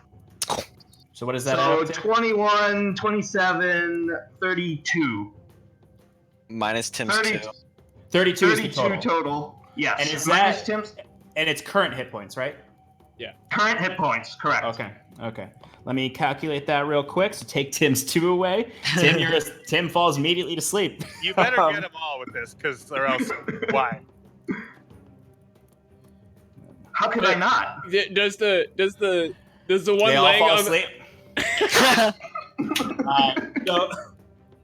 So you immediately, the first thing you all see is you see. Well, Wiswick, describe how you cast the spell when you get down to the base of into the room. Like Sandman, I wave my hands and a stream of white particles sprinkle through the air and land in the area, and everybody just passes out. So essentially, anyone noticing you're in this hyper-aggressive moment of stabbing and stabbing and stabbing, and then suddenly you see Wiswick comes rushing down the steps and just sort of does a few motions with his hand as a bunch of particles shoot up into the air and then descend slowly into the area. And you watch the first thing that happens is Tim just immediately sort of like, or Cal, sort of breathing heavily on the edge of consciousness, just immediately collapses to the ground. Still a dagger in my side. You see the Timber, you're biting into this guy's neck, and then you pull away, and you look down snarling, and you just see his eyes. You think he's dying at first as his eyes start to slowly close, but then you just slowly hear the snoring coming out. And then last but not least, the one that was in front of Tim is kind of looking around now like, what the fuck is going on? As he just sort of falls backwards, puts a hand on the butcher's block, trying to stay awake, barely able to before he collapses on top of Tim, or on top of Cal. And Afterwards, I would like to go into my book and mark another mark under Tim's name in my book. Okay. Anybody remember what that is? I don't That's think your told. prank. The prank mark. Oh, the prank list. the great book of pranks, right? Every prank gets written down in blood. Sorry. No problem. At this point, you're. How long is the duration of the sleep? Oh, good question. Duration 1 minute. All right, so you have a temporary moment, like literally a flash of time. What do you all do? I have 60 rope. seconds. I have rope. I want to tie them up. I go for the man's throat. You're gonna go for the killing blow. No, I do first. Wait, I'm gonna say you automatically get the hit, so roll damage. wait. Isn't it an automatic crit if you do it? I mean, he's On unconscious. on an unconscious person, Yeah. you get an automatic crit. Yeah, I'm gonna say go for it. Roll damage as an auto crit. Coup d'etat. Yeah. Woo! You're welcome, Alex. It's a 16 total. Wait, 16 total damage? Yeah. I rolled. The crit? With the crit, because I rolled a 4 and a 3, and then that times 2 is 14 plus 2. All right. How do you want this? How do you want to rip this guy's throat out? Don't kill them both. I want one. Ice cream. Describe killing this man. Okay. Timber being confused at first that he hasn't made any additional movements after knocking him down. Just looks at eyes him wearily, and then just goes right for the trachea, and then just in one swift movement just rips it out as a stream of blood. Just Have you seen Once Upon a Time in Hollywood? No, I haven't. No, I please haven't. stop. I want to see that movie. Okay.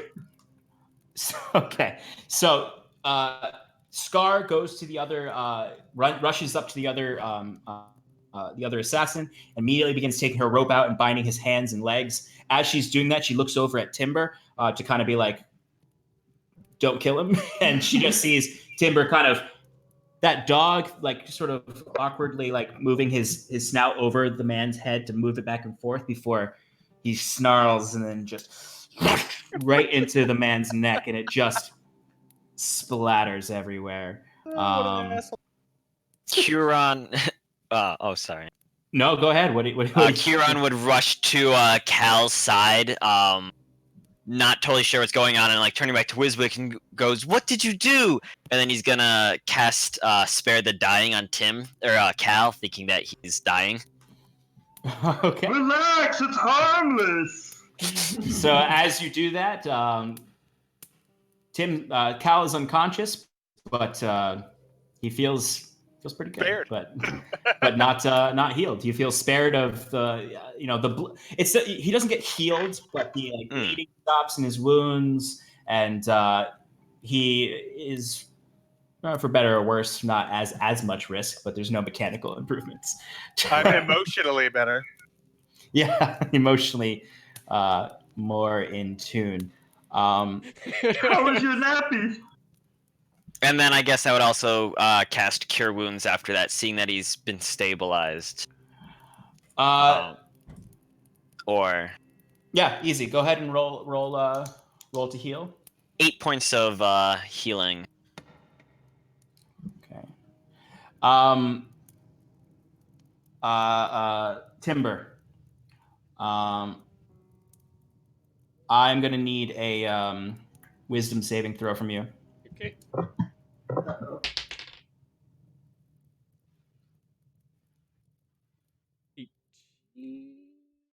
18? Yeah. Hold on, I got yes, 18. Okay.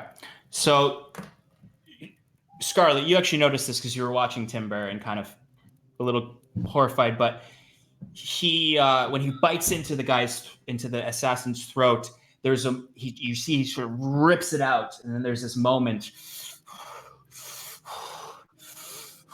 where he's just panting at the corpse and growling like he's about to go in for another bite.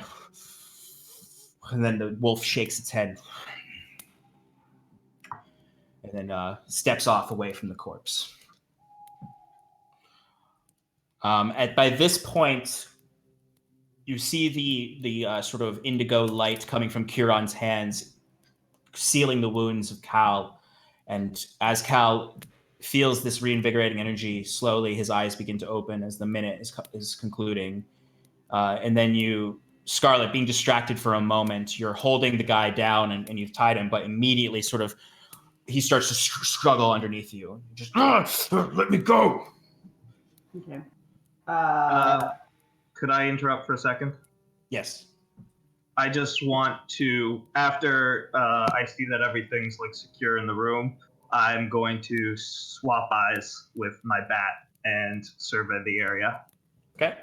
So before you do anything, Scar, what you see when you enter into Jet's eyes moving around is the courtyard is still empty. You don't see anyone rushing out of their homes at the sound of the struggle. You do start to see some folks in the distance coming back towards the circle from the festivities. Seems as though they're starting to quiet down and end. You can still see the lights in the distance of the bonfires, but you see like folks stumbling back towards this residential circle. But no one is currently in the plaza. Okay, so from what I consider, they're all alone. So I command my bat back to me. Okay, easy enough. Jet returns, and you all notice the man is awake now and struggling. I want to try and just keep him down and just grapple him essentially. Could I help with this by, but not by helping like actually holding him down, because that's physical work. We wouldn't want to do that. Hold his leg. I'm going to use prestidigitation to light my bullseye lantern, and I'm going to shine it in his face so he can't see us. Okay, I'll say that gives that works. The blindiness is distracting him and making it difficult for him to focus to resist you, Shannon. So I'll say give me a strength check with advantage. And so I want to while I'm doing this, I want to just be holding him down, but finishing tying, just so Yep. you. Yep. All right. So you said strength with advantage. Mm-hmm. Thank God. Well, not much better. 10. Easy enough. He rolled a natural 2. So you sort of, he's for a moment, there's a split second where you think he's going to get out of his binds, but you sort of immediately, Wiswick comes up and waves his hand, and a blinding light immediately goes into his face, and you're able to push him back down and tie up his hands. Is he wearing gloves? Yes, he is. Can I pull him off? Yeah, easy enough. When you pull them off, they're leather. They're just leather gauntlets. I want to look at his hands. Okay. Human hands, or what you can perceive to be human. They're How nice light. Are they nice hands? They're not nice in the sense. Are they moisturized? They're dirty and rough and calloused, but the fingernails are perfectly trimmed. Beautiful. But no burns. Nothing. You don't see anything. Nothing. All right, cool. Looking for burns? Why are we looking for burns? You don't know. Okay. By the fucking flame, that hurt so much more than I thought it would. Are you all right, friend? I want to I wouldn't say as By the yeah, go ahead. I want to just throw my elbow into his throat and just be like, "Who do you work for?" So when you turn him over, Cal is right next to sort of slowly sitting up as you push this man's, flipped him over and pushed him down into it. Put your elbow on his throat. Wiswick's got his a lantern in his face. I'd like you to give me an intimidation check. Ooh. 11. So the man, he's struggling, but then you push him down and you say, "Who are you working for?" and he has a mask on.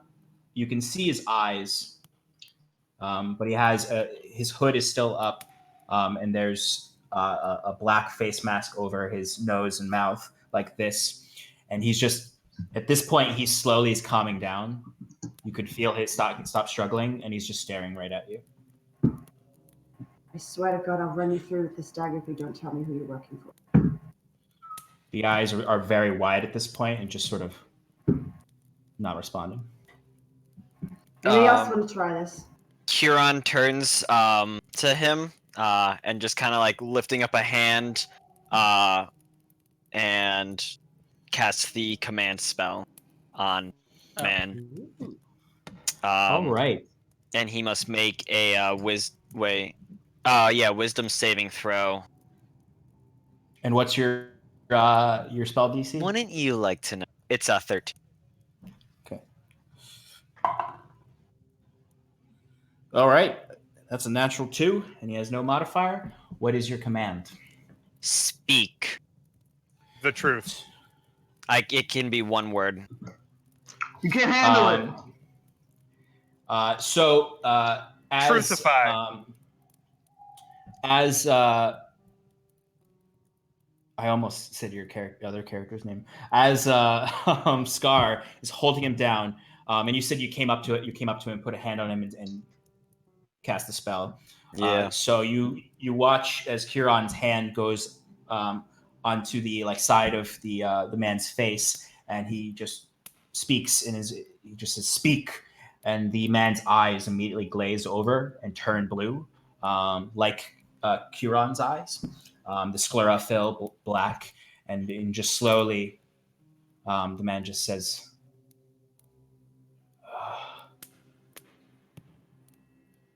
Archdruid, Olin.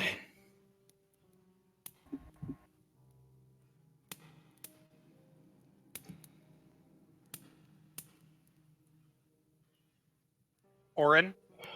Orlin, Orlin. Where would we find him?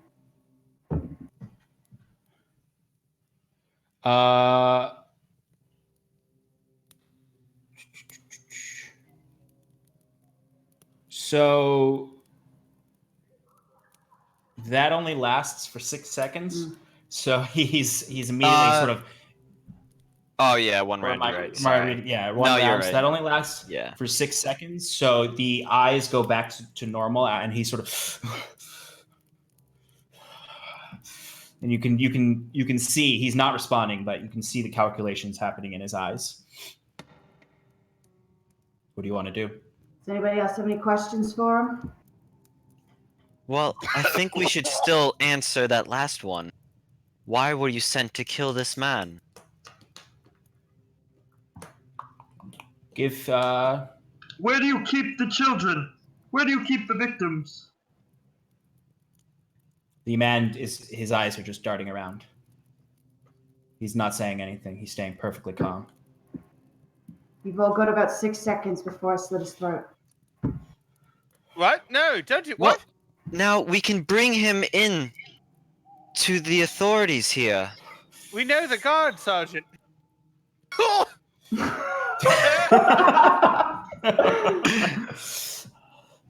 We don't. Just Stop it. Let's kill not. me if you will. Kill me if you must. I kick him in the head. Oh. I walk. No, not like to torture him. I'm trying to just shut him up so he doesn't get killed. I walk over. Him in the head lightly. I don't know. I walk over with his friend's trachea in my mouth, and I drop it in front of him. Oh God. Roll intimidation with advantage. Yeah. That's a me level of thing. Yeah. I got an 18. Actually, no. Hold on. It's -2. Hold on. It's too much of a flipper. It's a 16. Okay. So you see the man is just sort of you could just see his eyes, the tight pupils because of Wiswick's lantern on him, and he's just kill me now. But then his eyes laser focus as the the wolf just starts to walk slowly towards him, blood still dripping off of his wet fur, and just as this just mess of wiry muscle and flesh and vein and tendon just drops in front of the man's face, like right in front of him. His eyes just sort of widen at the wolf, and damn. You see, you hear gagging noises under his mask as he.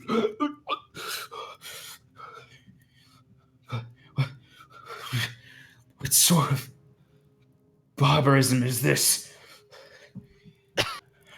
I don't know. I just woke up. Coming from a hired assassin, I believe you're in no position to call us by. At that comment, he sort of the eyes, all whatever training he was accessing. He's like, don't kill me. Just take me to jail. Take me away. Please don't. What are you afraid of? Besides motioning to the wolf and the scary lady with red hair on. And it's as soon as you say, "What are you afraid of?" There's he focuses again for a moment, and he's looking around, and he's just sort of there's like what you can sense is this realization coming over him. He's like, "I'm not safe," and you just hear under his breath, he's still kind of gagging a little from the mound of flesh next to his face. It doesn't matter where you bring me. They'll kill me. They'll kill me. Who's they? You already know. Druids. The Druids. Why? Why are they doing this? Tell us all you know, bad.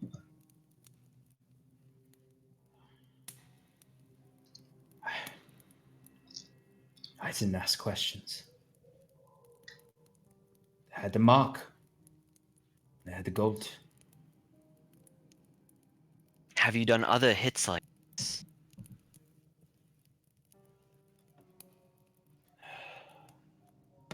Yes.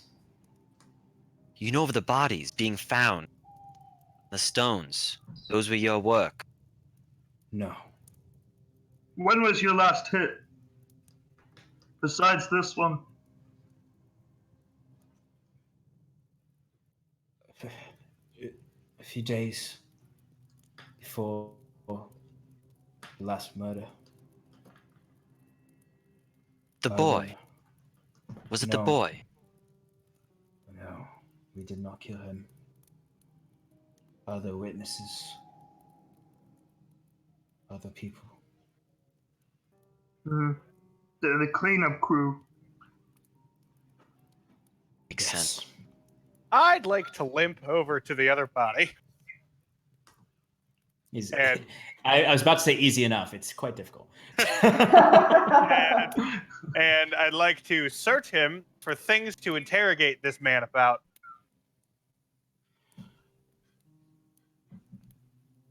So give me an investigation check. Okay. So getting over my my being disgusted about lack of trachea. I roll a natural 18 plus a 1. Impressive. So what you find on the man is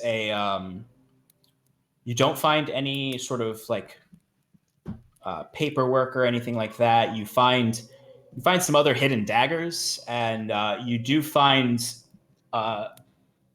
underneath his armor, or not underneath his armor, it would be in one of his he has like a small pouch at his waist, and within there you find this what looks like a really like just sort of haberdashed together device that looks like silver threads wrapped around a very bright amethyst, and sort of wrapped tightly around and tied. The amethyst has a deep crack in it, and it's sort of just opened up like this, and it's very dull. It's bright in like in that is a bright purple, but it doesn't seem to glimmer much against the firelight. Okay. I toss the amethyst with Wiswick. I Google and what's it called? I mean, I can't appraise it or anything, but I immediately pocket it. Mm-hmm. Wiswick, when you catch it, you look at it briefly, and you notice the same thing. It's an amethyst cracked open with silver wire wrapped around it. And then you also notice beneath the wire is some kind of like adhesive underneath the wire. As a learned magical student, I'd say give me a Arcana check. Okay. It's almost like it's the thing used for the invisibility spell. How about an 18? Yeah, it's well, I don't know what it would be called in this world, but in our world, it's called gum Arabic, and it is a common component in invisibility spells. But that's all you notice. Would there be any sort of there's no type of document on him or some sort of like rune that's etched inside of this thing that I might be able to discern the creation of this magic from it? Give me an investigation check. Sure. Somebody close my other wound, please. That is a dirty 20. Dirty 20. Okay. So from looking at the sort of the amethyst itself and kind of analyzing the way it's cracked open, seeing the silver thread wire with the gum Arabic in it, you would identify that this was a crafted magical item that was enchanted by someone using likely not typical, learned magic, more of the divine nature, like the druids. And that you could definitely determine this was a one-time use item, and that it's not functional anymore. Okay, but there would be no way I would be able to like possibly copy the core elements of the spell into my book or something like that. Or at least take some notes. You could definitely take some notes that would, I'd say, be helpful in the future if you ever do happen upon more information about an invisibility spell. But it is definitely useful to hold. I would say it's useful for you to hold on to it. Very good. I will hold on to it, and I immediately thank Kala. This was quite a discovery. I appreciate it. Yeah, this might prove useful in the future. You would know what to do with it more than I would. I'm also going to grab the dagger that was in me, the first one, and I'm gonna wipe that off and pocket. Okay, easy enough. Is there anything else anyone else would like to do? Because we're going to end in a second. Tend to his wounds real quick with a medicine check. Would that do anything, or? A medicine check is for stabilizing, not for healing. Okay. So there's nothing I can do for this whiny little. He's not dying. He's just going to be I know. Uncomfortable until I have a sleeps. healer's kit. Would that help? Actually, let me check healer's kit again. I don't know if that's just my. I'd like to use second wind. No. Shout out to Xanathars for the extended tables for artisans' tools. All a healer's kit does is essentially allows you to do a medicine check without doing the check part and just automatically succeeding on it. Got it. I'd like to jump back into combat and second. I'll allow you to second wind in the sense that you you very much are getting a second wind after coming back to consciousness. Nice. That's 8 more health. But at this point, the man has kind of he's still panicking at the sight of the wolf snarling next to him and looking around to all of you, and he's just all he says is, "Who are you people? Why do you even care about this man's life?" We're advantage in Paradise. I wanna leave. I quit the stream. I can't. Fuck it! We're done. All right, cut it. Print it. We're going on. Everybody get a corn dog. Set it up for Going to episode the 2. festival. Set up for episode 2. And any hopes of ending this on a serious note has now been lost. But in the because it is almost 11 now, you are alone in the late evening, close to midnight, in Angus's home, with one mutilated corpse and one prisoner in the dark, with just the firelight and I guess Wiswick's lantern still. The back door is still open. The front window is still open, and you start to hear the sounds of people, the crowds coming back from the festivities for the night. And with that, we're going to end tonight's session. Pick up again next week. I hope you know that the title of this episode is Beef with Angus.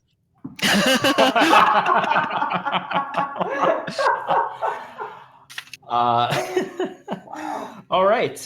Good job, guys. Yeah. We've got the first session going. And for those of you watching, thanks for bearing with us as we got our feet in this first session. Expect more fun adventures, and it's only going to get better from here, I think. Thanks for coming to Advantage in Paradise. Paradise RPGs. Throw us a follow. And check us out next week. Same time, same place. Mondays, 7 p.m. Eastern. Like and subscribe. Like and subscribe. Like and subscribe. Make sure to hit that bell for notification. Should be somewhere below or over here. See you later. All right, that's enough. Cut it. Love. Bye.